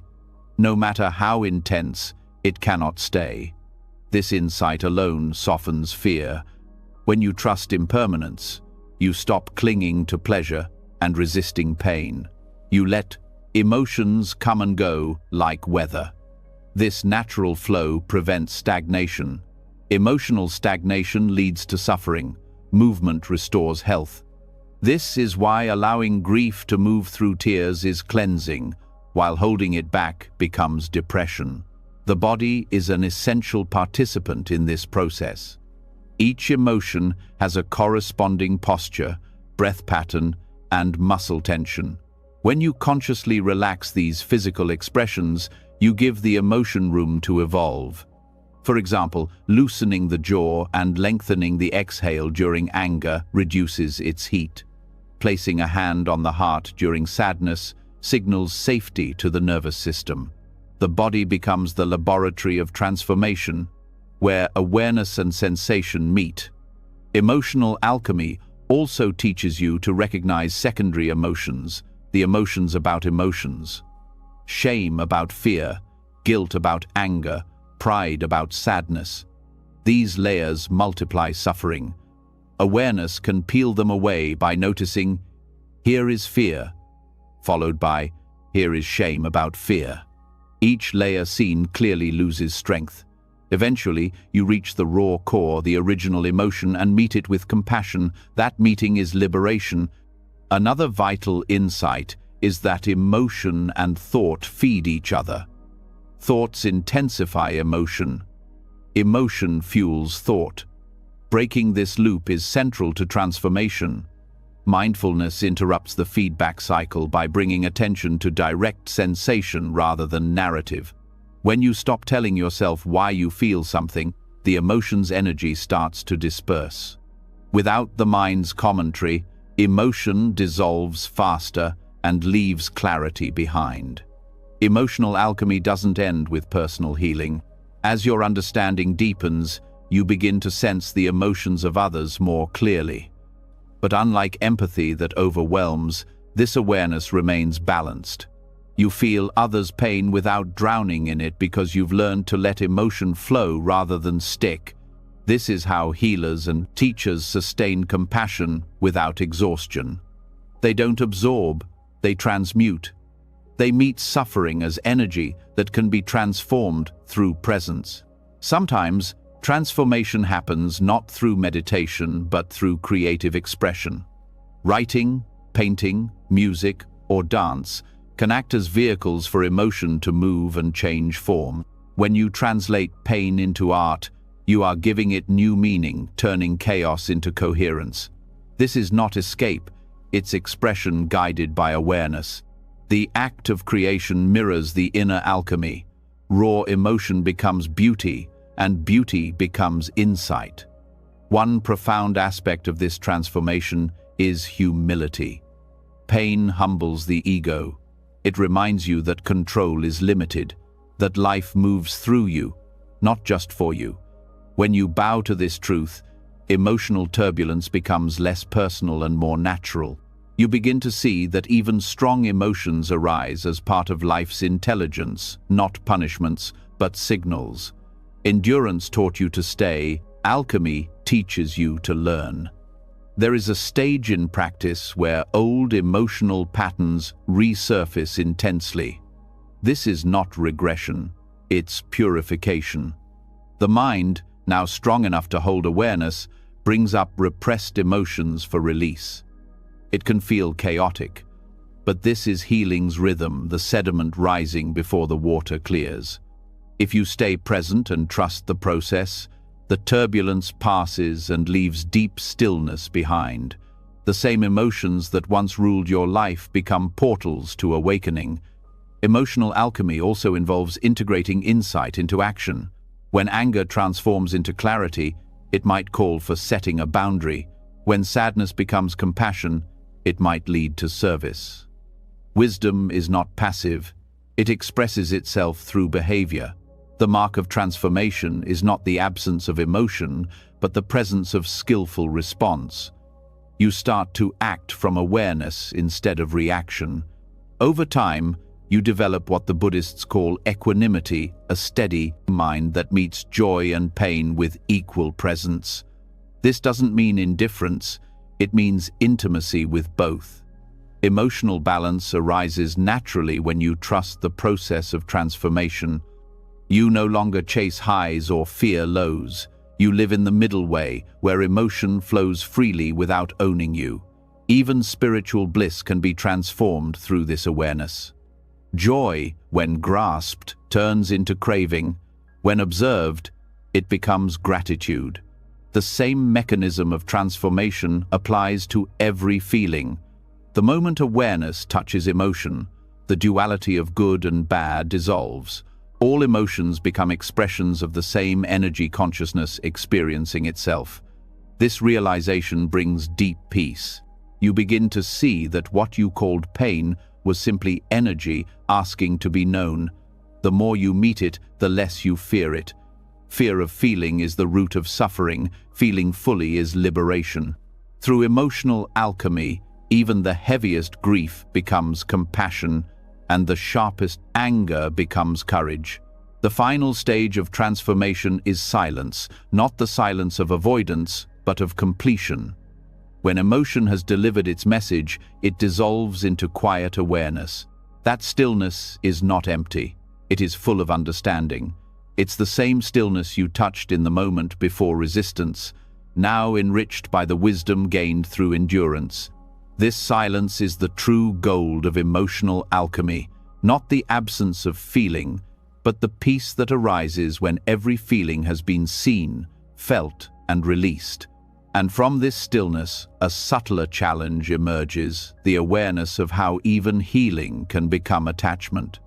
The mind that once suffered now seeks identity in being healed. This next turning asks a deeper question. What happens when even the desire to be free becomes another form of bondage? The answer lies ahead, in the understanding of the subtle ego within suffering, where even the pursuit of healing must finally be let go. When emotional alchemy matures, the heart becomes lighter and awareness begins to taste freedom. But here, at the very edge of awakening, a quieter illusion hides in plain sight. It is subtle, refined, almost noble. It wears the language of healing, the posture of spirituality, and the smile of serenity. Yet beneath it lies the same ancient root, the ego. The difference is that now, it no longer claims identity through pain. It claims identity through the desire to escape it. This is the subtle ego in suffering, the self that wants to be free so badly that it turns freedom itself into another possession. It begins softly. You start to notice progress in your path, calmer reactions, deeper insight, more peace than before. But the mind, conditioned to measure and achieve, turns these shifts into milestones. It begins to whisper, I am healing, I am awakening, I am evolving. The old I that once said I am broken now says I am spiritual. The costume changes, but the actor remains. This is the hidden trap of transformation, turning growth into another story of self. The ego survives, by comparison. When pain defined it, it compared suffering. When healing defines it, it compares peace. I am calmer than I was before. I am more aware than they are. I no longer get triggered.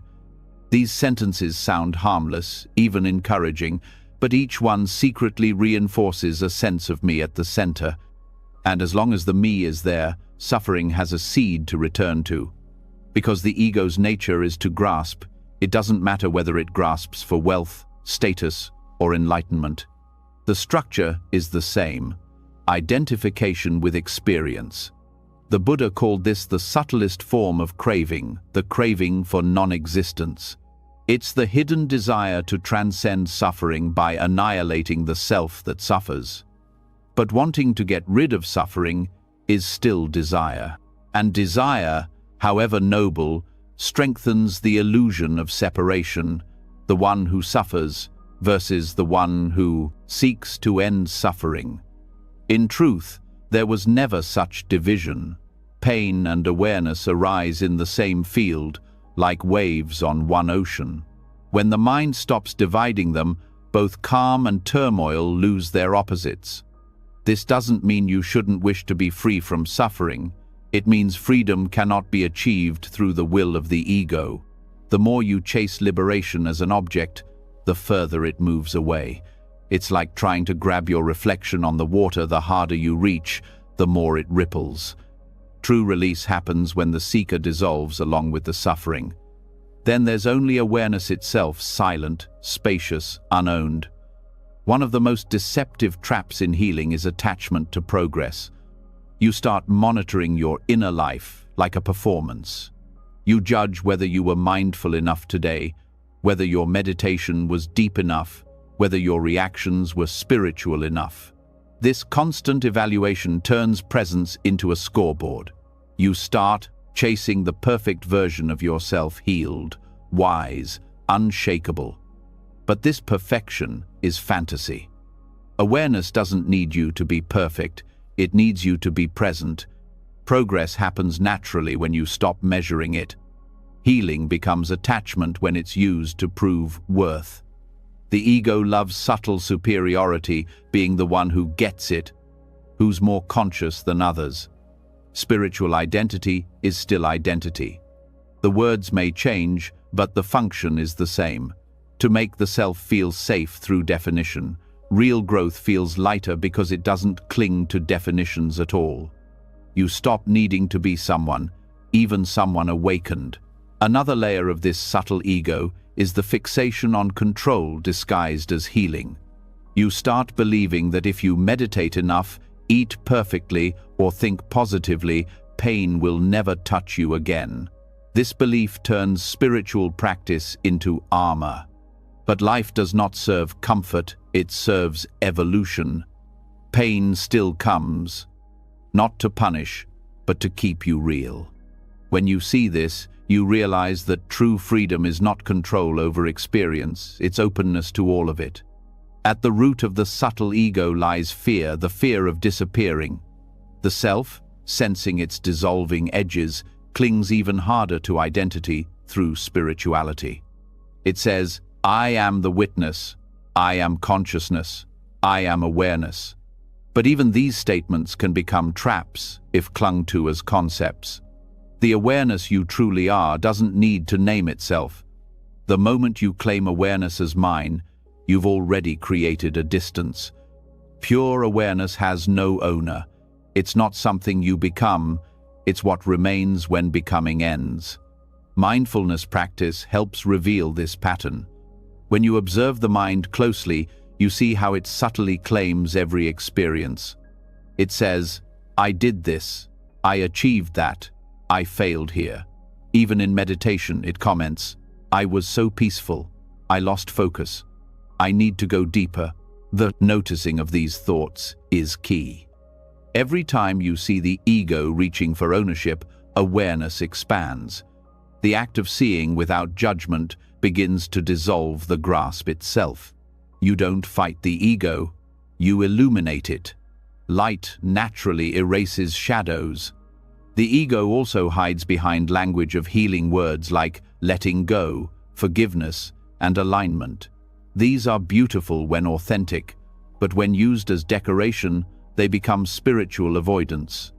You can say, I've let that go 1,000 times, and still carry resentment quietly in your chest. The difference lies in embodiment. Real healing doesn't need to be announced.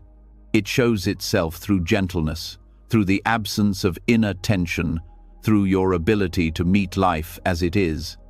This subtle ego also expresses itself through the obsession with constant positivity. The idea that spirituality means always being calm, grateful, or joyful is another disguise for rejection of truth. Life includes darkness. Trying to avoid it in the name of high vibration is the ego's way of staying safe. Awareness that includes both light and shadow is true wholeness. You can only transform what you're willing to see. Pretending to be enlightened is the fastest way to stay asleep. True humility arises when you recognize how the ego infiltrates even your purest intentions. It's humbling to realize that the desire for peace can become a form of greed. Yet this humility is liberation itself. Once you see the pattern clearly, it loses its authority. The self that wants to awaken cannot survive its own scrutiny. When you look for it directly, the one who seeks, the one who heals, the one who resists, you find nothing solid. That absence is not loss, it's freedom. In practice, this means staying aware of how your spiritual path makes you feel about yourself. If it inflates pride or deepens guilt, the ego has hijacked it. True practice softens judgment. It brings kindness toward both the part that still clings and the part that longs to release.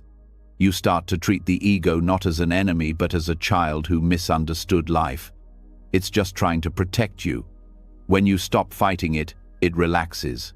When it relaxes, its grip on suffering weakens. The ego thrives on time. It says, "I was once broken, and someday I will be healed." Awareness lives only now. The moment you rest in now, there is no brokenness, no future self waiting for arrival. Healing is not a destination, it's the continuous unfolding of presence. The mind loves stories of evolution because stories guarantee continuation. Awareness doesn't need a story, it's already complete. One of the subtlest traps is attachment to the role of the wounded healer.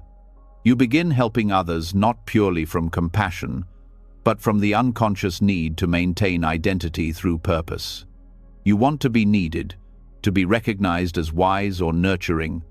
The ego disguises this as service, but it's self-preservation. Real service has no agenda. It flows naturally because compassion is what remains when self-interest falls away. You don't serve to fix others. You serve because the boundary between self and other has dissolved. Awareness also exposes the ego's attachment to purity. The belief that awakening means transcending all human emotions is false. Enlightenment doesn't sterilize experience. It makes it more intimate. Anger, sadness, pleasure all still appear, but without the story of me. When the ego clings to purity, it judges itself harshly for any trace of shadow. This leads to repression and guilt disguised as discipline. True spirituality is messy, honest, alive. It's not about escaping humanity, it's about embodying it consciously. Even meditation can feed the subtle ego when used to escape discomfort. Sitting quietly becomes a way to control the mind rather than to know it. You start expecting every session to bring peace, and when it doesn't, frustration arises. The ego says, "I should be beyond this." But awareness replies, "Who is this I that should be beyond anything?" That question cuts through illusion instantly.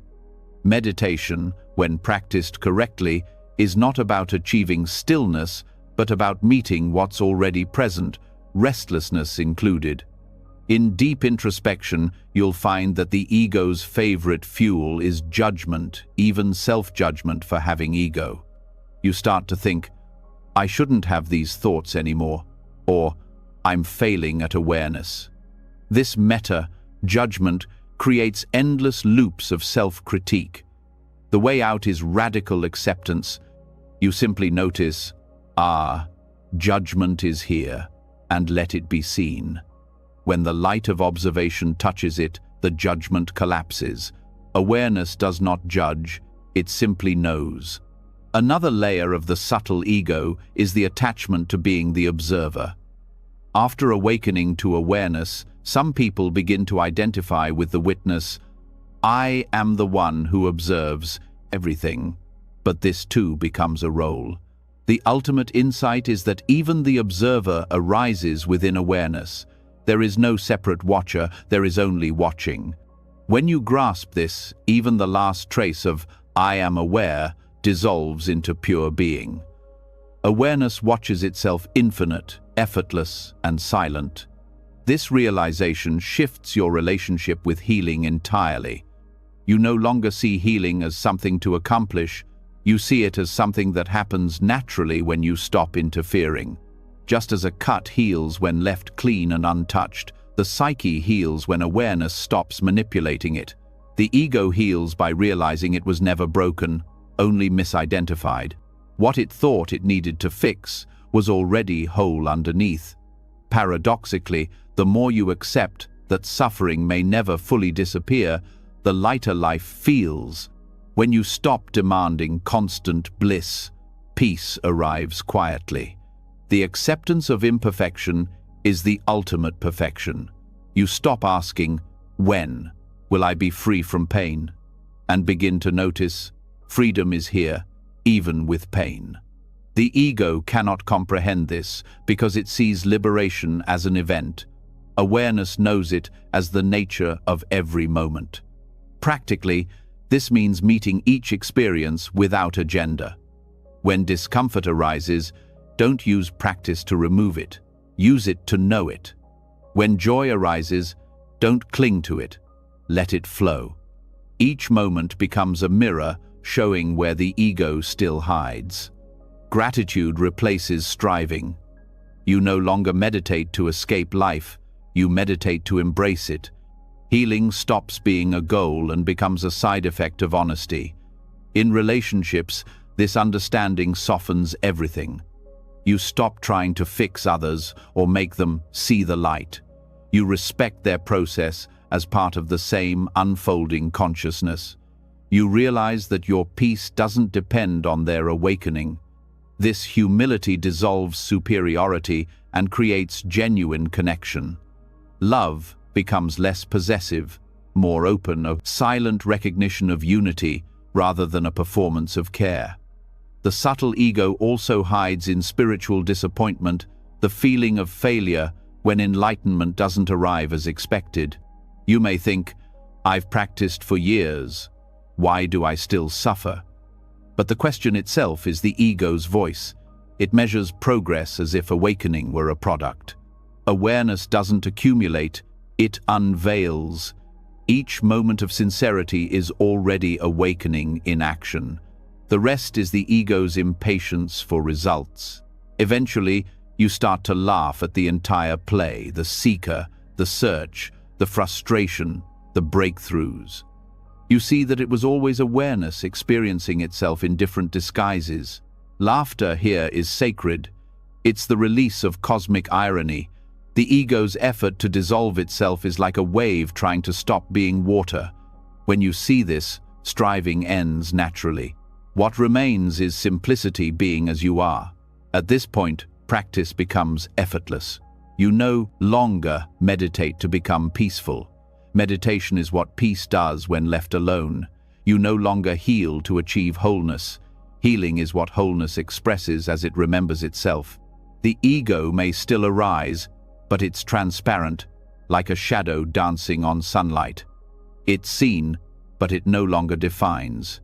Freedom, then, is not the death of the ego, but its integration. The self remains as a functional tool, a name, a story, a way to navigate the world, but not as truth. You can use it without believing in it. It becomes light, playful, useful.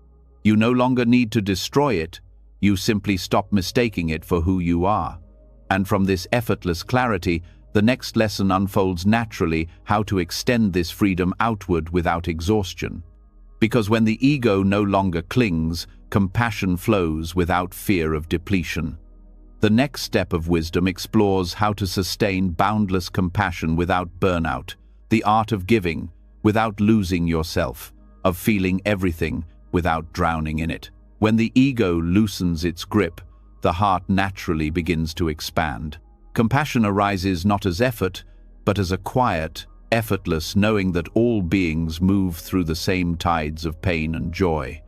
But even this radiant openness holds its challenge. The more deeply one feels, the easier it is to become drained by the world's suffering.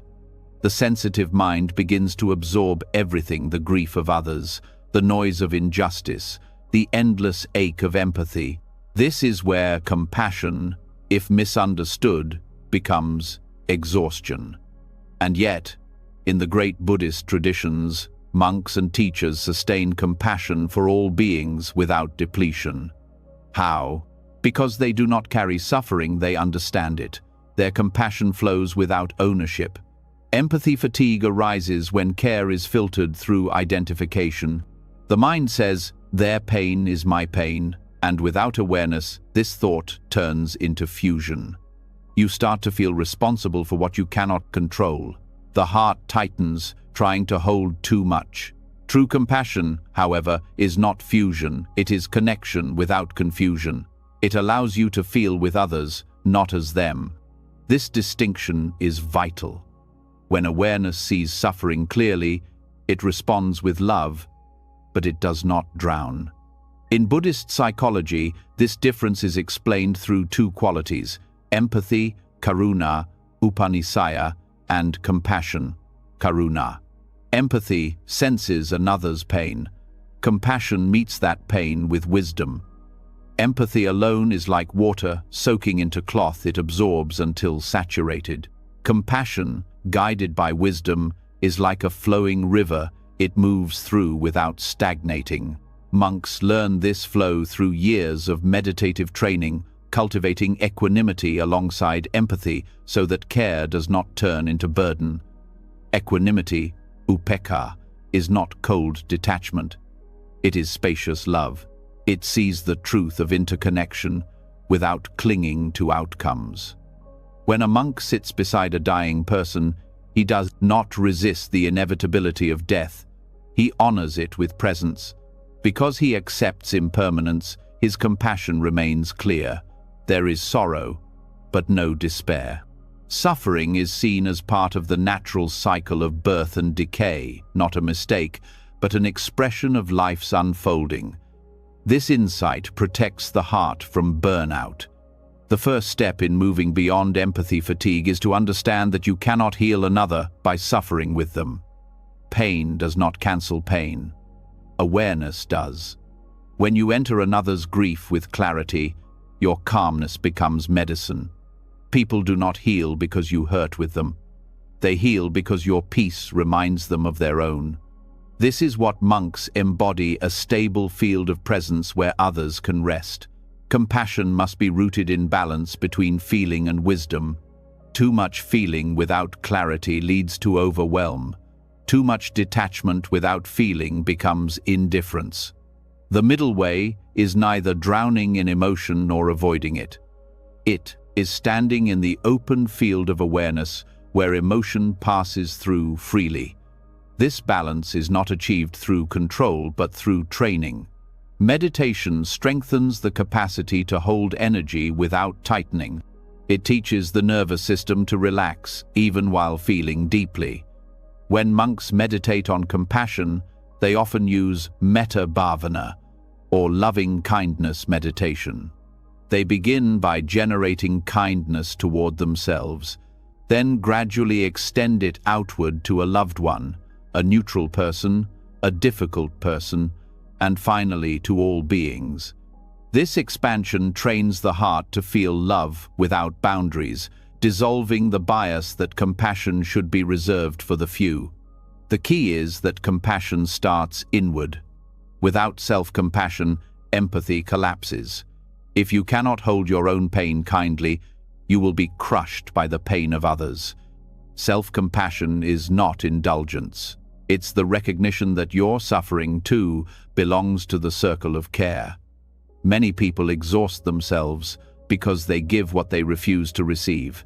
They offer understanding to others while silently judging themselves. The heart then becomes divided, generous outwardly, but barren inwardly. Monks understand that to serve others, one must first sustain the inner flame. Self-care in Buddhism is not selfishness. It's maintenance of clarity. A crucial aspect of boundless compassion is perspective. Compassion without perspective feels personal and heavy.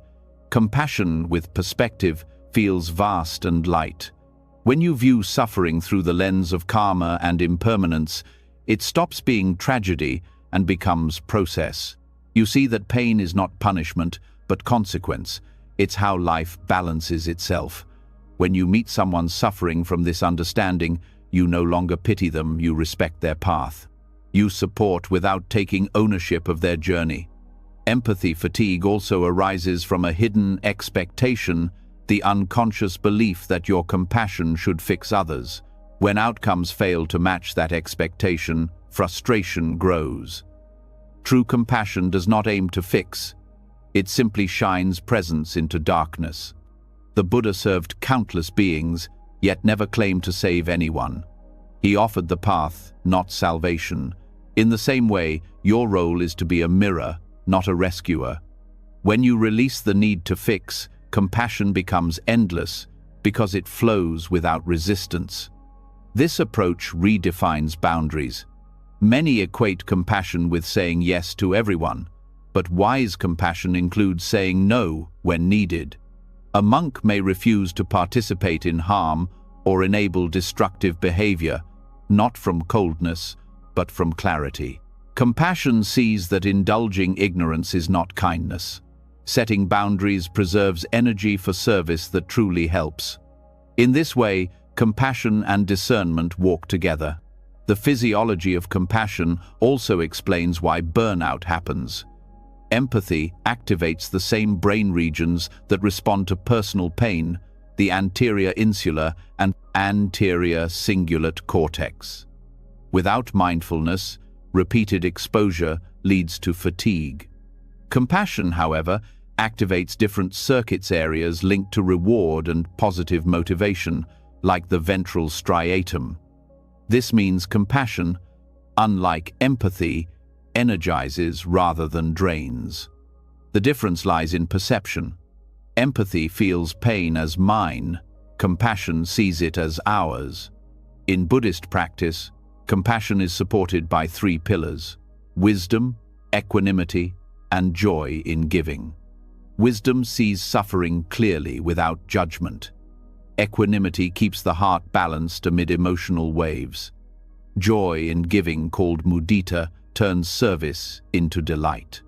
When these three qualities merge, compassion becomes self-sustaining. It doesn't consume energy, it generates it. This is why monks, even after decades of serving the sick, teaching, and meditating, radiate freshness instead of fatigue. Their compassion flows from an infinite source awareness itself. To cultivate this in modern life, start small. When someone shares their pain, listen without rushing to respond. Feel the emotion in the body, the urge to fix, the tightening in the chest, and breathe. Let awareness witness both your reaction and their words. By staying grounded in your own presence, you prevent emotional contagion. Then, speak or act only from calmness, not compulsion. Compassion guided by clarity restores energy instead of depleting it. One of the silent killers of compassion is guilt. Many people feel guilty for not doing enough, for needing rest, for saying no. But guilt is just another form of ego. It says, I should be more than human. Monks release guilt through acceptance of limits. They serve fully when the body allows, and rest when it doesn't. They see no separation between stillness and service, because both are expressions of awareness. You don't need to burn to give light. The sun shines effortlessly because it simply is. Another misunderstanding is that compassion requires emotional pain. Feeling empathy does not mean suffering alongside others. Compassion feels deeply but remains anchored in peace. When you suffer with someone, you add to the collective pain. When you remain peaceful in the face of their suffering, you offer stability. Peace, not pain, is the highest form of empathy. This shift from sympathetic pain to compassionate presence is the essence of Buddhist emotional intelligence. The monks also practice non-attachment to outcome. They plant seeds through service and teaching, but let go of when or how they bloom. This protects the heart from despair. When you attach compassion to results, you create a timeline for disappointment. When you act from love without needing control, the act itself is complete. Compassion fulfilled in its giving asks for nothing in return. Regular meditation replenishes the reservoir of compassion. Stillness is not withdrawal, it's maintenance. After long hours of service, monks return to silence to release emotional residue. The practice is like cleaning a vessel so that water remains clear. For lay people, this means setting boundaries around solitude. Rest is not laziness, it's preparation for deeper presence. Without silence, even noble service turns mechanical. Another principle that sustains compassion is non-personal awareness. When you see yourself and others as expressions of the same consciousness, giving and receiving merge, you no longer feel like a separate person sacrificing for another. You are life helping itself. This perception dissolves the root of exhaustion, the sense of a me who must hold everything. When the self disappears, energy flows effortlessly because it's no longer divided. Compassion also requires trust in the unfolding of life. You may not always see the fruits of your care, but trust that every act of kindness ripples beyond measure. Even a small gesture can plant seeds in unseen soil. The mind wants proof. The heart simply gives. Trust removes the burden of control and allows compassion to be joyful again. The Buddha described 4 immeasurables: loving, kindness, compassion, empathetic joy, and equanimity. These are called immeasurable because they expand without end. Each supports the other. Kindness opens the heart. Compassion feels the suffering of others. Joy delights in their happiness, and equanimity maintains balance. Practicing all 4 prevents compassion from turning into fatigue. You learn to feel deeply while staying light. In daily life, practice begins with awareness of small interactions. The tone of your voice with a stranger, the patience you offer to someone anxious, the kindness you extend to yourself after a mistake, each is a thread of compassion. When these moments are lived consciously, compassion becomes your natural state rather than a moral effort. You don't try to be kind, you simply stop being distracted from kindness. Boundless compassion doesn't mean endless doing. It means endless being. You serve because the heart cannot do otherwise, not because you feel obligated. When compassion flows naturally, fatigue disappears because there is no self claiming the effort. The body may tire, but the heart remains luminous. You give, rest, and give again, not from depletion but from abundance. Even suffering in the world begins to appear differently.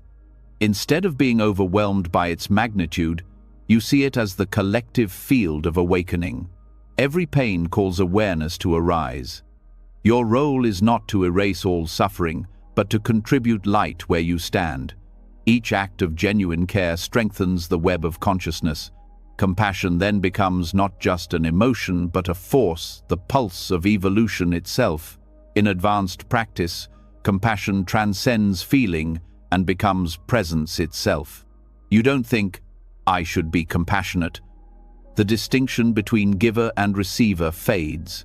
A monk tending to a sick person feels the same awareness in both bodies. That recognition is liberation in action. The heart that has no center cannot burn out, because it no longer holds a border to defend. For modern practitioners, cultivating this depth requires consistent reflection. Ask yourself daily, is my compassion coming from love or fear, from fullness or lack, from awareness or identity? Each honest answer refines your motivation. Compassion purified of self-interest becomes inexhaustible. Over time, compassion transforms into joy. You begin to love, not despite pain, but through it. The world's suffering becomes a call to intimacy, not despair. You see beauty even in imperfection, because compassion reveals unity beneath diversity. It's not about fixing the broken, it's about recognizing that nothing was ever separate. And as this understanding deepens, a new strength appears, a kind of serene resilience. You can face the darkest aspects of humanity without losing faith in goodness. You can sit with grief without drowning. You can love the unlovable without condition. This is the mark of boundless compassion. It holds everything without fear. From here, the path opens into even deeper territory, the recognition that all pain, whether personal or collective, arises from the same source of identification. The next turning explores this mirror more closely, how relationships and conflict reveal our own unhealed attachments, and how, through awareness, even the pain reflected by others becomes a tool for awakening rather than another source of suffering. When compassion matures into boundless clarity, a subtle awareness begins to dawn. You start to see that most of the suffering you once tried to heal or transcend was not born from the pain itself, but from the story built around it.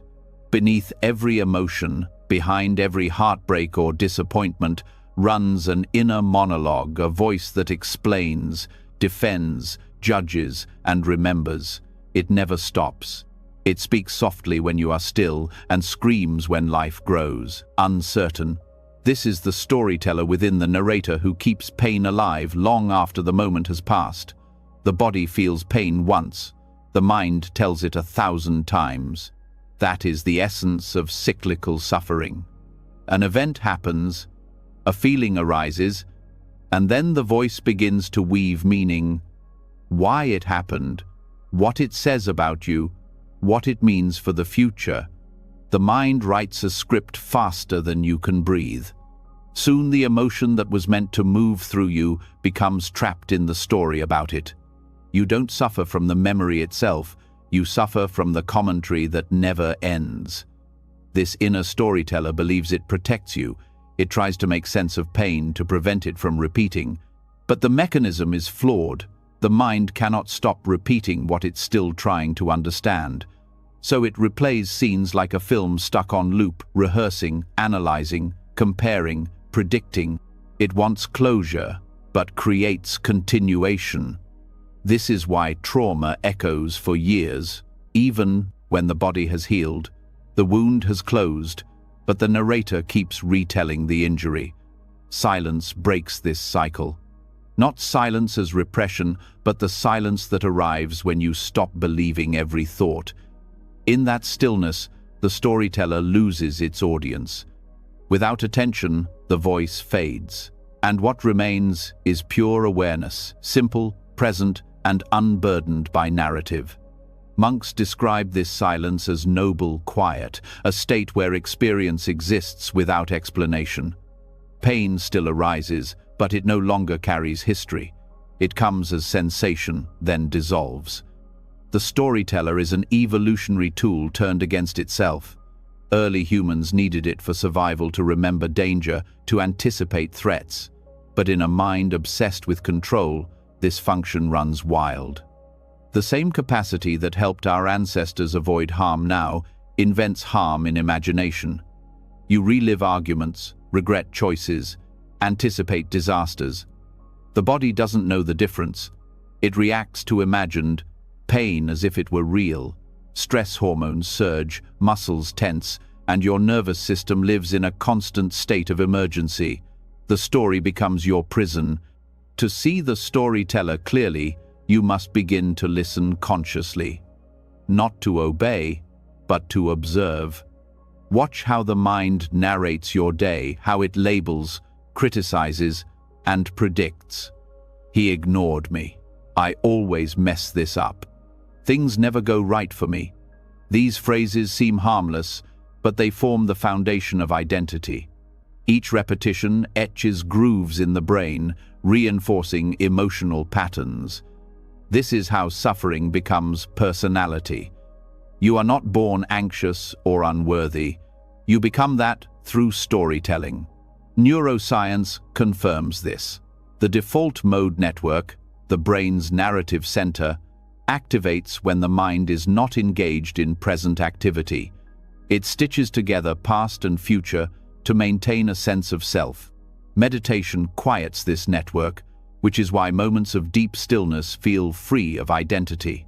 The self is a story told so often that it starts to sound like fact. When the voice grows quiet, the self dissolves into presence, the space where pain cannot take root because there is no one to claim it. Awareness exposes the storyteller's tricks. Notice how it turns small discomforts into personal tragedies. A stranger's look becomes proof of rejection. A delay becomes evidence of failure. The storyteller thrives on interpretation because interpretation gives it power. Once you see this, you begin to meet life directly instead of through narrative. A feeling arises, you feel it, and then it passes. There is no replay, no label, no internal courtroom where you are both defendant and judge. Buddhist teachers call this dropping the second arrow. The first arrow is the event, the inevitable pain of life. The second arrow is the story the mind creates afterward. Why me? This always happens. It's unfair. The second arrow wounds deeper than the first because it continues long after the moment ends. Awareness disarms the second arrow by refusing to pick it up. To practice this, begin by pausing between thought and reaction. When a painful memory surfaces, instead of following its narrative, bring attention to the physical sensation that accompanies it. Feel the body's response: tightness, heat, pressure. Stay with that. The body lives in the present. The story lives in time. As attention shifts from thought to sensation, the narrative loses energy. The pain begins to dissolve, not because it's fixed, but because it's finally felt. The storyteller also thrives on identity, the idea of me as the central character. I am the one who was betrayed. I am the one who failed. I am the one who must prove my worth. Each story solidifies the self-image and demands consistency. To maintain that consistency, the mind filters new experiences to match the old script. You may reject kindness because it doesn't fit the story of being unlovable. You may sabotage peace because it contradicts the identity of being a struggler. In this way, the story doesn't describe your life, it shapes it. Breaking this cycle requires seeing identity as narrative construction. You are not the protagonist of a fixed plot. You are the awareness in which countless stories appear and fade. Every thought saying, "I am," is a scene, not the screen. When you realize this, you gain freedom to rewrite or release the story entirely. You no longer have to be the character who suffers. You can step into the silence where no character exists. Silence is the natural state beneath narration. It's not the absence of thought, but the background against which thoughts arise. You can access it through mindful pauses, moments where you stop adding commentary. While eating, just taste. While walking, just walk. When pain arises, just feel. The mind will try to interrupt. This shouldn't hurt. I wish it were different. Notice that voice and let it pass. Each time you return to raw experience, you strengthen your connection to silence. Over time, silence becomes familiar, and the storyteller's voice loses authority. In daily life, this practice means cultivating awareness of your inner dialogue. Keep it simple. When you catch yourself narrating, say quietly, "thinking." This small acknowledgement separates you from the story. You stop being the voice and become the listener. That shift changes everything. The narrator can't trap the one who listens. Listening is freedom. Emotional wounds persist because the mind replays them with added commentary. Each replay reinforces neural pathways associated with the emotion, but awareness introduces plasticity. When you stay present with a thought without reacting, you create new wiring, one that connects emotion with calm instead of panic. Slowly, the habit of storytelling weakens. Silence doesn't erase memory, it erases identification. You remember the past, but it no longer defines you. Silence also reveals the futility of control. The storyteller is obsessed with why and what next. It tries to make sense of chaos. But life's movement cannot be fully explained, only experienced. When you stop demanding answers, peace enters. You begin to trust the intelligence of the present moment. Events unfold, and you respond naturally, without the burden of narration. This is how wisdom operates: quiet, intuitive, spontaneous. Even in relationships, the storyteller weaves endless scripts: who's right, who's wrong, who owes what. Conflict escalates because both sides defend their version of the story. When you drop your narrative, communication becomes real. You listen without preparing a reply. You speak without rehearsing. Silence allows empathy to arise naturally, not from effort, but from presence. The heart understands beyond words. In meditation, the storyteller often intensifies before dissolving. As silence deepens, the mind panics, afraid of losing its central role. It throws up thoughts, memories, plans. The key is not to fight them. Let the stories come and go like waves. Each wave that passes without reaction weakens the tide. Eventually, you realize that thoughts never needed to stop. They just needed to be seen as transparent. The noise remains, but you are no longer inside it. The storyteller also feeds on time.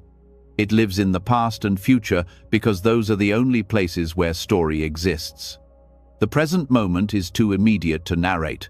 That's why presence feels peaceful, it's free of timeline. When you rest in now, the past loses its authority and the future loses its fear. You stop being the one who has a story and become the space in which stories appear. Silence does not mean emptiness. It's full of understanding. From silence, wisdom speaks softly, not in sentences, but in knowing. You may find that what once felt complex now feels simple. Problems dissolve, not because they're solved, but because they lose importance. The storyteller creates drama. Silence reveals proportion. Life remains vivid, but lighter. Another aspect of inner narration is self-criticism, the harsh voice that judges every move. It says, "You're not good enough. You should have known better. You've failed again." This voice keeps pain alive by turning it inward. Awareness transforms it by listening without defense. When you meet that inner critic with compassion instead of argument, it softens. The critic, like all stories, wants to be seen. Once acknowledged, it dissolves into quiet understanding. The habit of storytelling often hides deeper emotions. Sometimes the voice is loud because silence would expose sadness or fear. The narrative becomes a shield against vulnerability. But when you sit quietly and let silence come, those buried feelings surface. This is not regression, it's release. Feeling them fully allows them to pass, and the need for constant narration fades. Silence becomes comfort instead of threat. In community life, shared stories bind people together, but can also trap them collectively. Cultural pain, inherited trauma, and generational grievances persist because the stories remain unexamined. Awareness can heal not only personal suffering but collective suffering by bringing stillness into shared spaces. When groups meditate together or simply stay present without defending their narratives, compassion naturally expands. The silence between words becomes the space where understanding grows. Living from silence doesn't mean rejecting thought. Thought is a tool. Suffering comes from mistaking it for truth. You still plan, remember, and reflect, but without identification. The voice speaks, and you choose what serves. The rest falls away. This selective attention is mastery, the ability to use thought without being used by it. Over time, you may notice that silence speaks a different language, one of intuition. Decisions arise spontaneously, guided by a deeper intelligence. This is not the voice of the storyteller, but the rhythm of awareness itself. It doesn't explain, it moves. When you follow it, life unfolds with less friction. Things align not because you planned them, but because you stopped interfering. There's also humility in silence. When you stop narrating, you stop claiming ownership over life. Events happen through you, not by you. This humility frees you from the need to justify everything. You don't need to be the hero of your story anymore. You become part of a larger story that needs no narrator, the story of life itself. The transition from storytelling to silence is gradual. You may still catch the voice constructing meaning, but now you recognize it as habit, not truth. Each recognition shortens its lifespan. With practice, the voice grows gentler, eventually turning into background noise that doesn't disturb the peace underneath. The less you fight it, the faster it fades. silence, once feared as emptiness, becomes fullness. It's the ground where all stories arise and return. You realize that pain, when stripped of narrative, is just sensation, transient, impersonal, alive. Without the storyteller to maintain it, even deep wounds become portals to presence. The mind that once clung to stories begins to rest, and resting, it heals. From here, a deeper insight unfolds. Once silence is trusted, awareness begins to perceive not just the absence of story, but the impermanence of everything, how even pain and joy arise and vanish within the same stillness.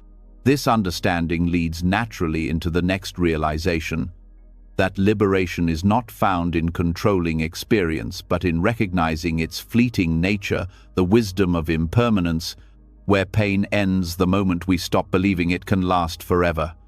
When silence deepens, perception shifts in a way that words can barely touch.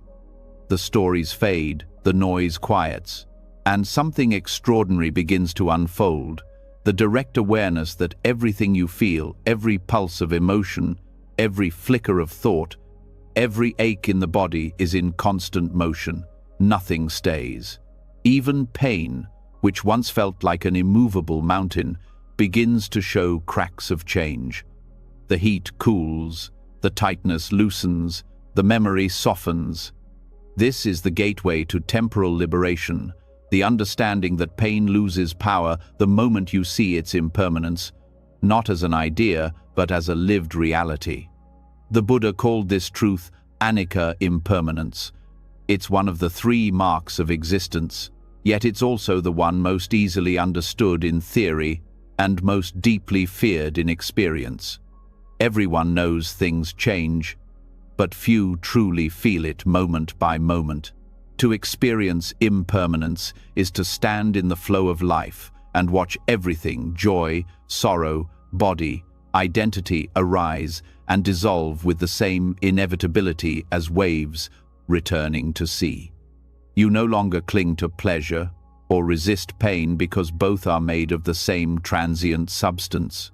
Pain loses its sting when you stop believing it is permanent. The mind multiplies suffering by projecting duration, by saying, "This will never end," or "I will always feel like this." In that projection, the momentary becomes eternal. Awareness frees you by breaking that illusion. When you attend closely to pain, you begin to see its texture changing, pressure shifting to throbbing, throbbing fading to warmth, warmth thinning to emptiness. Pain is not a solid wall, it is a moving pattern.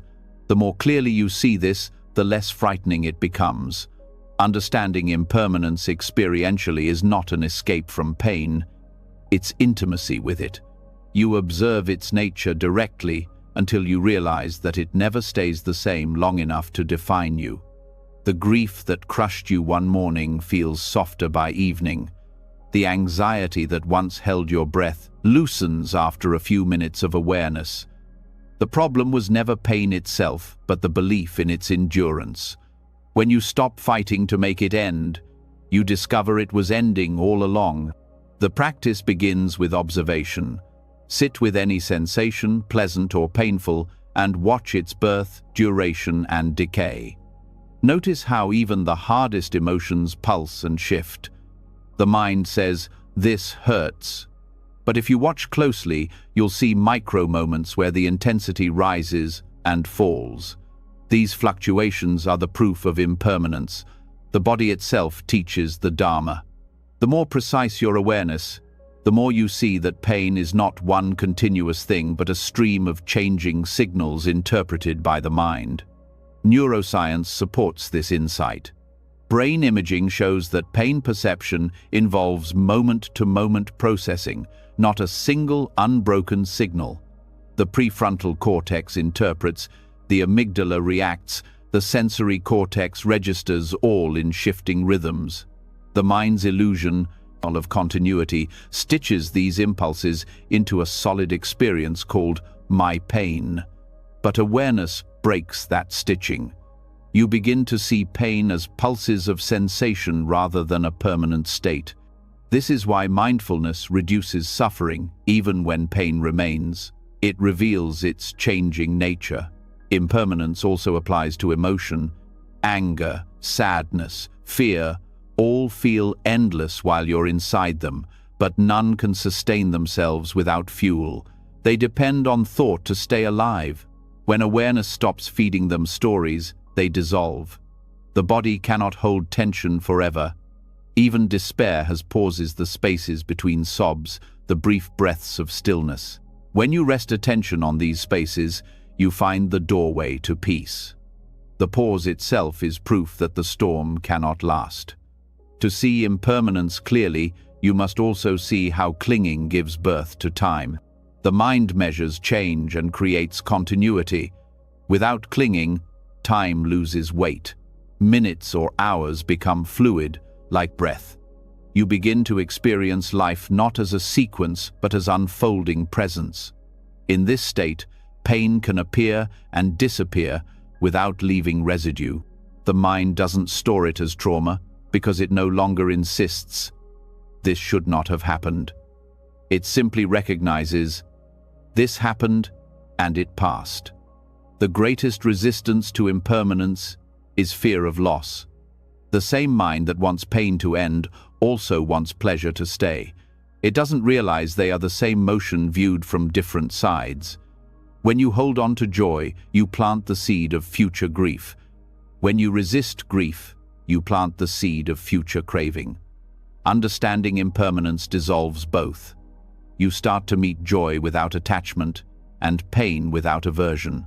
Life becomes fluid, not safer, but freer. In meditation, this understanding matures through direct experience. As you sit, sensations arise, tingling, heat, pressure. If you remain still, each one transforms on its own. Thoughts arise, peak, and vanish. Even the sense of "I am meditating" flickers in and out. This direct seeing is liberation from within time. You're not forcing change, you're watching change happen. The insight doesn't need belief, it needs attention. The recognition of impermanence also changes how you relate to others. You stop freezing people in your mind. You no longer say, "She is always like this," or "He will never change," because you see that nothing stays fixed. Every person, including you, is a field of constant transformation. This understanding breeds forgiveness. You forgive because you know that the person who hurt you no longer exists in the same form. The past itself is gone, only memory remains. Memory is another illusion of permanence. The mind replays events as if they're happening again, but what it replays is not reality, it's reconstruction. Neuroscientists call this reconsolidation. Each time you recall an event, the brain rebuilds it with slight alterations. Memory is fluid, not fixed. Knowing this loosens the grip of resentment and regret. You begin to see that the past can't imprison you because it never stops changing in the mind. Impermanence also reshapes the understanding of identity. The self feels stable only because memory and narrative create continuity. But when you watch your own thoughts and sensations change moment to moment, you realize there is no fixed I enduring through them. You are a process, not a person. This realization dissolves much of psychological suffering because it undercuts ownership. Pain arises, but there's no one solid to suffer it. The wave rises and falls. The ocean remains untouched. Temporal liberation is freedom from both past and future. The past no longer defines, and the future no longer frightens.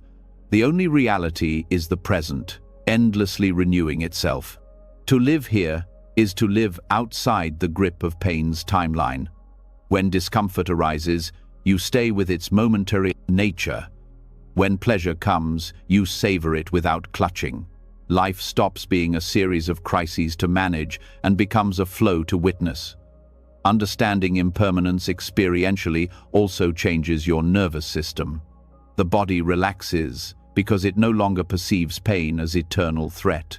When you believe pain will last, the body braces, creating tension that amplifies suffering. When you see pain as movement, the body opens. Breath flows more freely, muscles soften, awareness becomes medicine.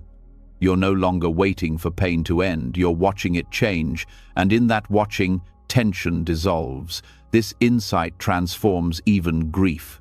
Losing someone or something dear feels unbearable because the mind clings to the image of permanence, that things were meant to stay. But when you deeply see that everything, including love, is a wave, grief changes texture. It still aches, but it carries beauty, the beauty of impermanence itself. You realize that what makes moments precious is precisely that they end. Love's fragility is its brilliance. To grieve is to witness life's truth in motion. Impermanence also reveals the futility of control. You cannot freeze a moment, a feeling, or a person. Control is resistance to change, disguised as safety. Awareness replaces control with participation. You don't fight the current, you learn to move with it. This doesn't make you passive, it makes you wise. You act where action matters and release where it doesn't. This is the dance of balance, effort without attachment. In daily life, practicing impermanence means paying attention to small transitions, the pause between breaths, the shift of light through a window, the way emotions morph during conversation. These details remind the mind of its true nature: transient, responsive, alive. The more you notice, the less you grasp. Presence becomes a habit stronger than clinging. The insight into anicca also dismantles anxiety. Anxiety is the mind's refusal to accept change. It anticipates the future and tries to control outcomes. But the future is made of the same impermanent fabric as everything else, always changing, never arriving as imagined. When you rest in this understanding, fear transforms into curiosity. The unknown stops being threat and becomes possibility. You meet life with openness rather than defense. Impermanence does not mean nothing matters. It means everything matters precisely because it's fleeting. The flower's beauty depends on its short bloom. The conversation's warmth glows because it won't repeat exactly. Realizing this heightens appreciation. You become attentive to the present, not because it will last, but because it won't. Gratitude replaces attachment. Each moment becomes a gift unwrapped and gone before grasping can begin. Living with awareness of impermanence creates gentleness.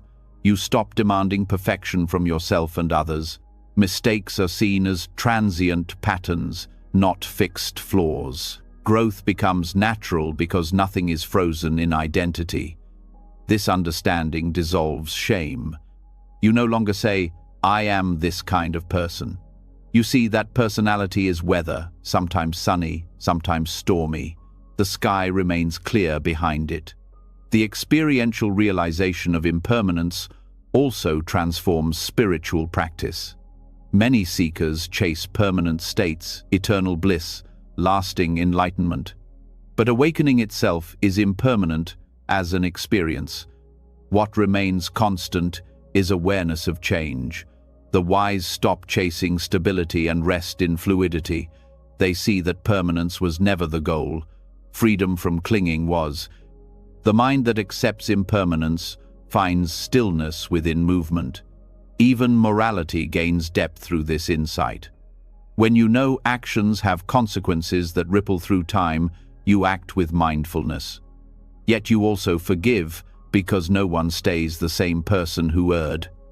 This balance of responsibility and forgiveness is wisdom in motion. You can hold accountability without hatred, because both you and the other are changing continuously. The deeper you live in impermanence, the more spontaneous life becomes. Decisions arise naturally, unclouded by the need for control. Joy becomes lighter because it's free from fear of ending. Even pain, when seen as process, carries a quiet beauty. It's the universe transforming through you. You begin to experience everything as movement within a greater flow. Impermanence also points toward compassion. Knowing that everyone is bound to change, you stop judging others based on moments.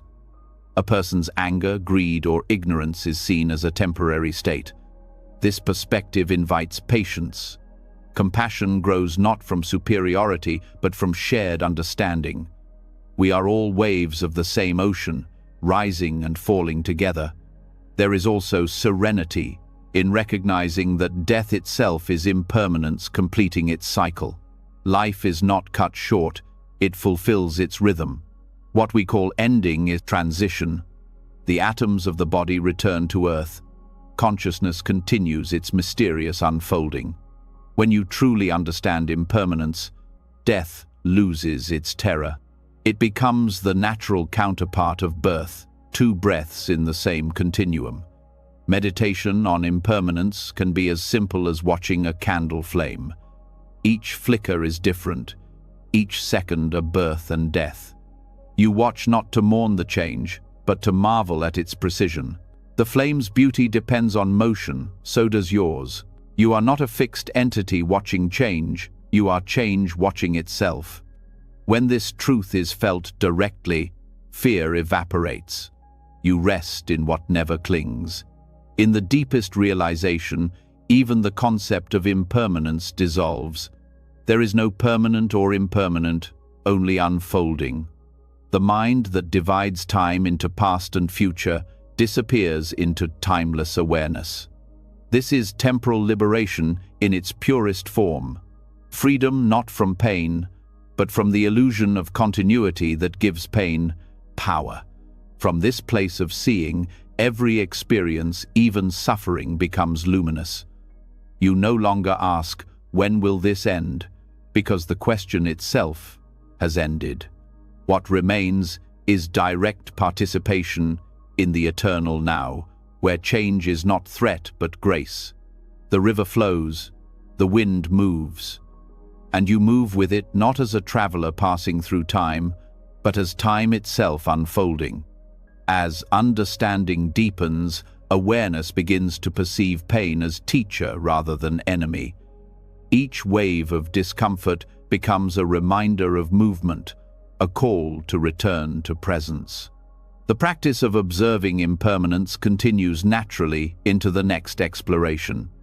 Learning how physical pain itself, when met without resistance or narrative, becomes a silent teacher, revealing the path to peace, not through escape, but through complete surrender to what is. When the truth of impermanence sinks deep into your bones, a quiet shift occurs. You no longer see pain as an intruder to be banished, but as a messenger arriving with its own wisdom. In that recognition, the struggle softens. You begin to sense that pain, when stripped of story and resistance, has something profound to teach, not through words, but through presence.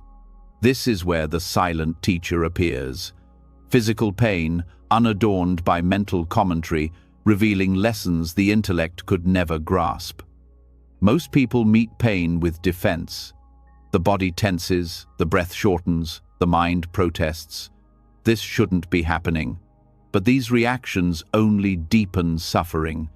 When pain is treated as an enemy, it grows louder, as if asking to be heard. Yet when awareness meets it directly, without aggression or pity, the relationship changes.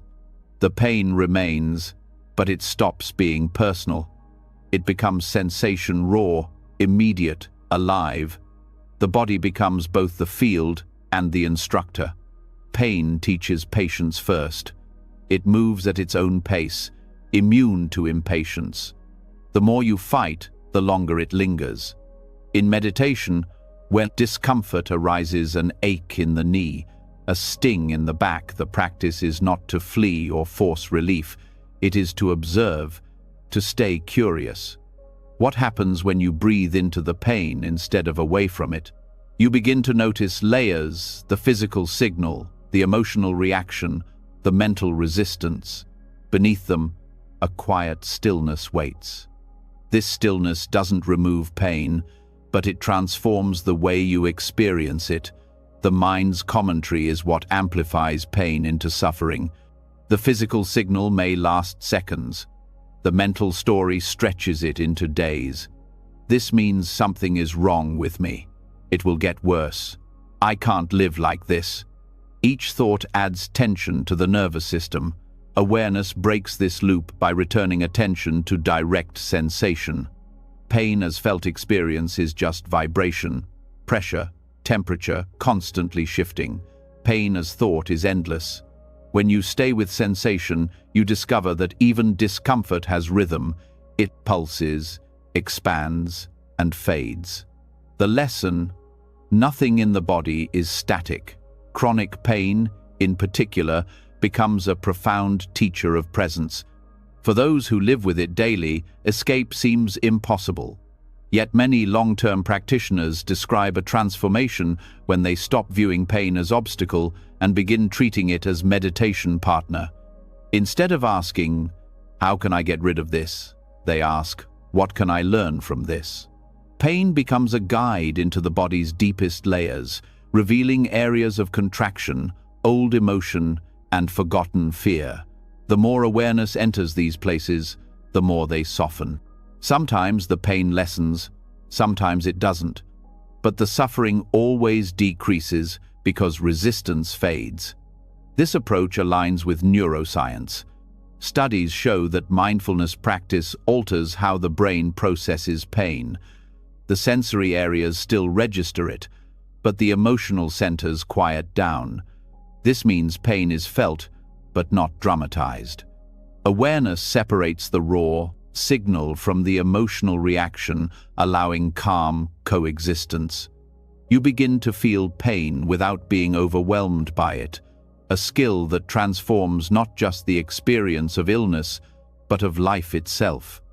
Pain also teaches humility. It strips away pretense, reminding you that the body, no matter how disciplined, is fragile. It humbles the intellect that believes it can control everything. In humility, compassion grows. When you've met your own pain without flinching, you understand the pain of others in a deeper way. You no longer need to analyze suffering to care about it, you've sat with it directly. The silent teacher doesn't speak, yet it opens the heart more effectively than 1,000 philosophies. Another lesson pain offers is the dissolution of identity. Chronic discomfort can make the sense of me seem unbearable, my pain, my problem, my limitation. But when awareness looks closer, ownership begins to fade. Pain is seen as a process nerves, firing, signals passing, sensations arising and vanishing. The body hurts. Awareness observes. There's no solid self enduring inside it, only shifting patterns. This insight frees you from the mental label, "I am in pain." Instead, it becomes, "Pain is happening." The difference is vast. The first traps you. The second liberates you. In daily life, meeting pain without commentary can begin with small moments. A headache, a stomach cramp, a sore muscle. Instead of rushing for distraction or judgment, pause. Feel the exact texture of sensation. Where does it start? Does it have edges? Does it move? Usually, you'll find that what seemed unbearable is more complex, even fascinating. Pain loses its solidity when observed directly. It becomes an event within awareness, not a prison around it. The breath is the bridge here. Breathing consciously while in pain regulates the nervous system and keeps awareness anchored. Each inhale acknowledges sensation. Each exhale releases tension. You're not escaping, you're befriending. Pain may still speak, but the voice grows calmer. This is not suppression, it's intimacy. The body begins to trust awareness, and in that trust, healing, physical or emotional, becomes possible. The silent teacher also exposes how often we confuse sensation with meaning. The mind interprets pain as punishment, karma, or failure. But pain has no moral weight. its neutral part of the body's communication system. When you stop attaching stories, pain reveals pure intelligence. It tells you where energy is stuck, where rest is needed, where attention should return. Listening without judgment turns pain from enemy into guide. In meditation retreats, practitioners often experience waves of discomfort after hours of sitting. Teachers advise not to move immediately, but to observe. Some find that the pain changes into heat, tingling, or even pleasure when observed without fear. What changes is not the body alone, but perception. The mind's resistance is what turns discomfort into suffering. When resistance dissolves, sensation becomes energy, neither good nor bad, simply alive. Pain also teaches balance between surrender and care. To accept pain does not mean neglecting the body, it means responding wisely rather than reacting impulsively. You learn to discern when rest, medicine, or movement is needed, and when it's simply the mind craving control. Awareness replaces panic with precision. The body's messages become clear when the mind stops shouting over them.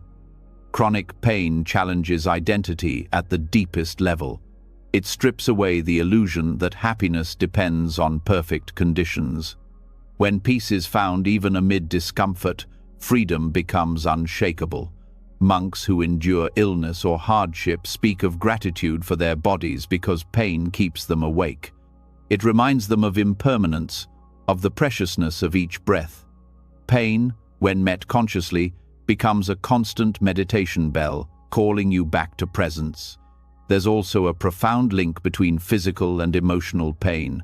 The body stores unprocessed emotions, grief in the chest, fear in the gut, anger in the jaw.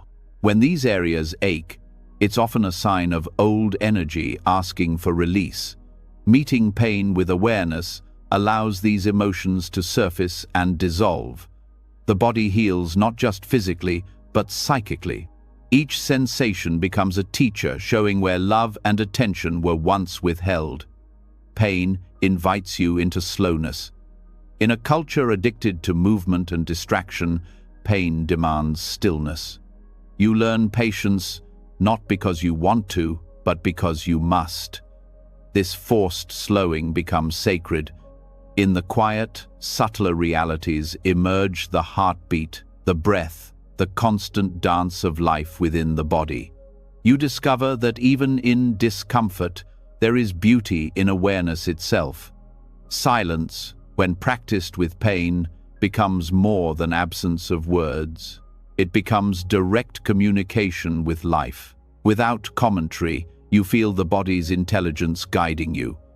Pain sharpens, perceptions, sounds become clearer, sensations more vivid. The boundary between observer and observed dissolves. What remains is experience unfolding without resistance. This is meditation in its rawest form. Pain also teaches impermanence in real time. As awareness stabilizes, you notice pain breaking apart into micro-moments arising, peaking, subsiding. You begin to trust that even the worst sensations are transient. This trust ends fear, and without fear, suffering cannot survive. Each moment of pain becomes proof of movement, a reminder that change never stops. The lesson of the silent teacher is not to glorify suffering, but to see it clearly. Pain is part of existence. Fighting it doesn't make it disappear. Understanding it transforms its meaning. The mind seeks pleasure as validation, but awareness finds wisdom in every experience. When you can sit with pain calmly, you gain a freedom that pleasure could never give. The body, too, becomes wiser through this practice. Tension begins to dissolve because attention itself is healing. The nervous system learns that awareness means safety. Each time you meet pain without resistance, you reprogram the body to trust presence. Over time, this trust extends beyond the physical. You become less reactive to emotional discomfort, less fearful of uncertainty, more grounded in reality as it is. Pain, in its silence, also reveals interconnection. Every living being feels it: animal, human, even the smallest insect. To know your own pain intimately is to understand the universal pulse of life. Compassion grows naturally because you recognize yourself in every cry, every ache. The world's suffering stops being abstract. It becomes shared humanity. Pain, once isolating, now connect. There's an old Zen saying, "The obstacle is the path." Pain, when embraced as teacher, becomes that path. It exposes what's unhealed, unmoved, unacknowledged. It dismantles arrogance and softens pride. It makes you honest because pain doesn't tolerate pretense. You learn humility not as weakness, but as alignment with truth. The body bows before reality, and the heart follows. In time, the practice of sitting with pain without commentary leads to serenity. You stop needing the pain to end in order to feel peace. Peace becomes the space that holds pain. The sensation may remain, but the suffering disappears. This paradox is the hallmark of awakening through the body, realizing that peace and pain can coexist without contradiction. From this clarity, gratitude arises. Not gratitude for the pain itself, but for the depth of awareness it awakened. Every pulse of discomfort became a doorway to insight. Every moment of endurance revealed a new layer of compassion. The silent teacher gave lessons no book could offer: patience, humility, presence, and love beyond preference. The more you listen, the more subtle its teaching becomes. You begin to see that even physical sensation is not solid. It's a dance of energy perceived by consciousness. You are not inside pain. Pain is appearing within you. When this truth settles, you realize that even pain cannot touch awareness. The silent teacher then completes its work, showing you that you were never the one suffering, only the one observing. And from here, another dimension of understanding unfolds naturally. Once pain is no longer the enemy and awareness no longer flees from discomfort, a new insight appears. That suffering itself is not punishment, but a reverberation of energy, seeking balance, not blame. The next teaching explores this in depth.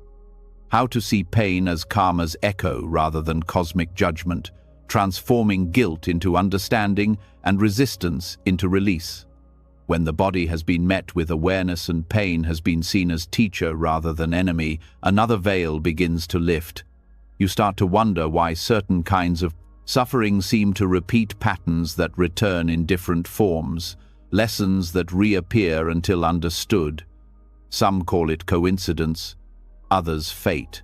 But in the language of Buddhist wisdom, this recurrence is known as karma, not punishment, but resonance. Karma is the echo of energy, the continuation of cause through time. When pain revisits, it's not life-seeking revenge, it's life-seeking balance. Karma, stripped of superstition, is simply the law of cause and effect in motion. Every thought, word, and action releases energy into the field of existence. That energy does not vanish, it circulates, returning in ways that reflect its origin. When kindness is offered, harmony echoes. When ignorance drives harm, discord echoes. These returns are not moral verdicts but mirrors. They show us what remains unresolved in the mind. Suffering, seen through this lens, becomes information feedback from life itself. The problem arises when karma is misunderstood as punishment. Many believe their pain means they did something wrong, in this life or another. But guilt distorts understanding. The Buddha never described karma as divine retribution. He described it as natural law, like gravity. It doesn't judge, it responds. The echo is not sent to hurt you, it's sent to wake you. When you drop the idea of punishment, you begin to meet your suffering with curiosity instead of shame. You start asking, what energy is returning, what pattern seeks release? Karma operates not only across lifetimes, as tradition teaches, but within the micro-movements of daily life. Every reaction carries momentum. When anger is met with anger, its energy reinforces itself, returning as more conflict. When awareness interrupts reaction, the energy dissolves instead of echoing. This is why mindfulness is the greatest purifier of karma. Awareness ends the cycle not by erasing the past, but by stopping unconscious repetition. Pain that repeats is not proof of failure. It's proof of persistence. Life keeps presenting the same themes until the lesson is complete. The moment you meet the echo with understanding, it changes frequency. The same situation may arise again, but it no longer controls you. Karma is not a chain. It's a curriculum. Each event is a class in consciousness, designed by the intelligence of cause and effect. Seeing suffering as karma's echo brings responsibility without blame. You recognize that your experiences are shaped by patterns of mind, yet you also understand they are opportunities for evolution. Blame closes the heart, responsibility opens it. The mature soul stops asking, "Why me?" and starts asking, "What is life showing me now?" That shift transforms victimhood into authorship. Karma then becomes a dialogue between you and existence. The subtlety of this teaching is that karma is not personal in the way ego believes. The energy of thought and action reverberates through collective fields as well. An act of kindness ripples far beyond individual boundaries, just as collective ignorance creates shared suffering. Social injustice, environmental harm, and conflict are not punishments inflicted by gods but consequences of collective causes. Understanding this expands compassion. You realize that your healing contributes to the healing of the whole, because each change in consciousness alters the field for everyone. In this view, suffering carries purpose without moral weight. A painful event may feel undeserved, but from the perspective of karmic resonance, it is part of a larger harmony seeking restoration. The energy you experience today might not have originated in this lifetime. It might be ancestral, cultural, or universal. The point is not to trace its origin, but to end its repetition through awareness. The question is never, "What did I do wrong?" but "How can I meet this now with wisdom?" Meeting karma consciously begins with observation. When discomfort arises, watch the impulse to blame. The mind immediately seeks a story. "This happened because they hurt me," or "I must have done something terrible in the past." These stories keep karma spinning because they sustain judgment. Awareness, however, simply observes the return of energy without labeling it good or bad. The echo is acknowledged, felt, and released. What is felt fully is freed. The process of releasing karmic echoes can be subtle. Sometimes it happens through recognition. The instant you see a pattern clearly, it dissolves. Other times, it unfolds through patience, as life keeps giving you chances to respond differently. Either way, awareness is the key.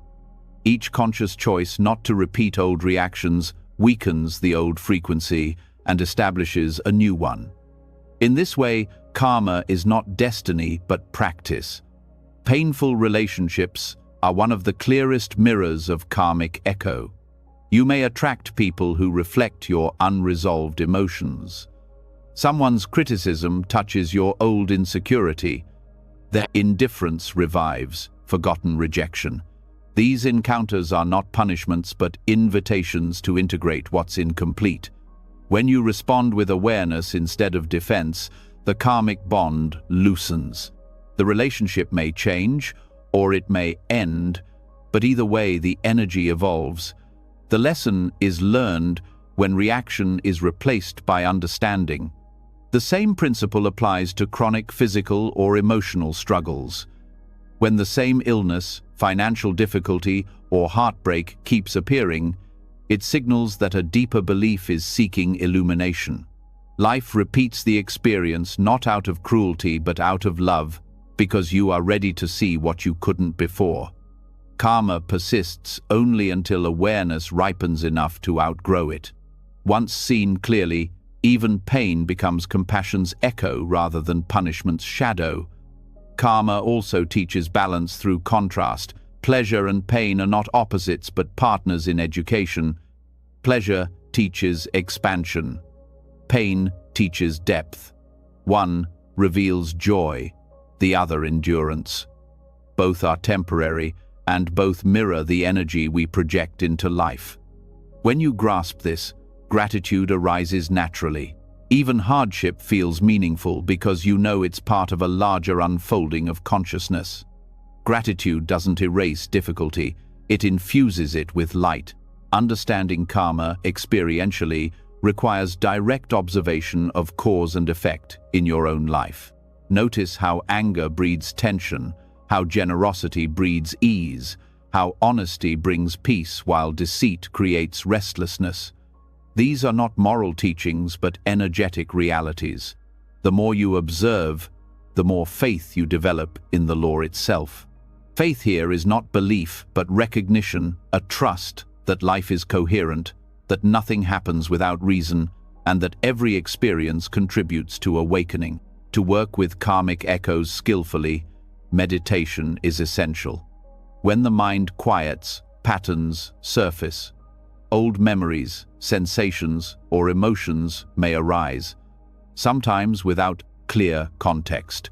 Rather than analyzing, allow them to complete their cycle. You are witnessing the unwinding of stored energy. This is karmic purification in real time. The mind need not understand the story. Awareness dissolves it by presence alone. The echo fades when no one claims it. Compassion for yourself is vital during this process. As old energies surface, guilt or shame may appear. The ego says, "I created this, I deserve this." But awareness replies, "This is simply energy returning to balance." Compassion means meeting yourself with the same gentleness you would offer a friend. You cannot purify karma through punishment. You can only purify it through understanding. Karma also unfolds collectively, and awareness of this broadens your sense of responsibility. Every thought of kindness contributes to collective peace. Every act of hostility contributes to collective pain. This awareness doesn't create pressure but empowerment. You realize that each choice matters. A single compassionate gesture can ripple through unseen networks, easing suffering far beyond your knowledge. Karma is not a ledger of guilt, it's a living ecosystem of consciousness. Another important understanding is that karma is dynamic, not fixed. The past influences the present, but the present can reshape the future. Every moment of awareness interrupts old cycles. Forgiveness, for instance, can dissolve generations of resentment.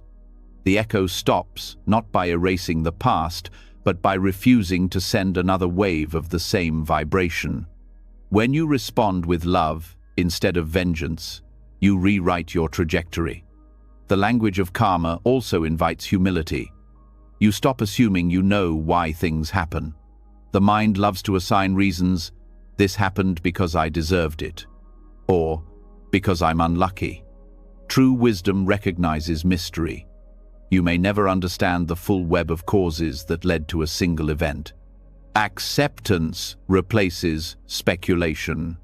When you no longer demand explanations, peace grows naturally. From this humility comes equanimity. You begin to treat joy and sorrow as equal parts of the same continuum. When happiness comes, you appreciate it without grasping. When suffering comes, you receive it without bitterness. Both are echoes, reflections of energies long set in motion. The wise bow to both because both lead to balance. In this way, karmic awareness dissolves resentment. When you see that those who harm you are also caught in their own karmic loops, your heart softens. You understand that ignorance, not malice, drives their actions. This doesn't excuse harm, but it frees you from hatred. Forgiveness becomes possible because you see that everyone, including you, is working through echoes of past misunderstanding. Compassion replaces judgment, empathy replaces blame. When you apply this understanding to your own life, even regrets transform. The things you wish you hadn't done become teachers. You see that guilt is unnecessary because the lesson itself redeems the act. The purpose of karma is learning, not condemnation. Once insight arises, the old pattern completes its circle. There's no need to punish yourself further. Awareness closes the account. This understanding also changes how you perceive time. You realize that karma doesn't only unfold linearly. It can complete in a single breath when insight is total. A flash of genuine forgiveness can end years of suffering. A moment of deep surrender can heal lifetimes of resistance. Karma moves at the speed of awareness. The more present you become, the faster old energy transforms. Awareness of karma also deepens patience. You stop expecting immediate outcomes. Just as seeds take time to grow, causes ripen in their own season. You learn to act rightly without obsession over results. Right intention is your responsibility. Outcome belongs to life. This patience turns effort into offering. The heart stays steady because it trusts the law of cause and effect to unfold naturally. When awareness matures, you begin to experience karma not as burden but as rhythm. You sense that all events, even painful ones, move toward harmony. Like sound waves finding resonance, every experience tunes consciousness closer to truth. Pain is the dissonant note that invites alignment. When met with presence, it resolves into clarity. The echo fades into silence. This silence is not emptiness, but completion. It's the stillness that follows understanding. You no longer feel compelled to analyze or defend the past. The energy that once drove repetition now rests. What remains is compassion, not sentimental but profound, born of direct seeing. You know now that nothing was ever wasted. Every difficulty was a lesson in disguise, every wound a doorway to wisdom. As this insight settles, a new dimension of peace emerges. You stop fearing karma because you understand it as teacher, not judge. You meet life with openness because you trust its intelligence. When challenges arise, you respond with clarity instead of resistance. The heart becomes spacious, ready to transform whatever echoes come next into awareness itself. From this point of realization, awareness begins to sense another layer beneath personal karma, the deeper human habit of emotional investment in pain.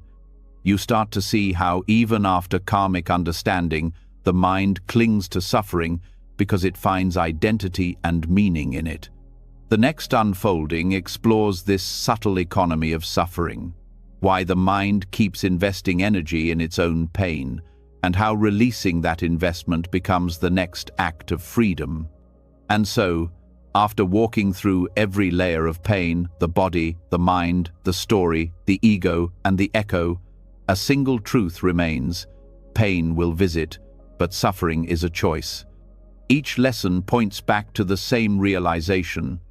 Awareness transforms everything it touches. When the mind stops resisting, when the heart stops judging, when the body is met with kindness, pain becomes a teacher instead of a tormentor. Buddhism doesn't promise a life free from pain. It offers freedom within it. Freedom born from presence, from compassion, from the quiet courage to say, "This too belongs." Every moment of discomfort becomes an invitation to wake up, to soften, to see clearly. And in that clarity, the boundary between pain and peace disappears. What's left is acceptance, not resignation, but harmony with reality as it is. If this journey spoke to you, I'd love to hear what part resonated most. Was there a lesson that shifted how you see pain or suffering? Share your thoughts in the comments. Your reflection might be the light someone else needs today. And if you found value in these teachings, remember to subscribe and turn on notifications. Together, Let's keep exploring the art of awareness, the peace hidden inside chaos, and the timeless wisdom that reminds us, pain is inevitable, but suffering, that's where our freedom begins.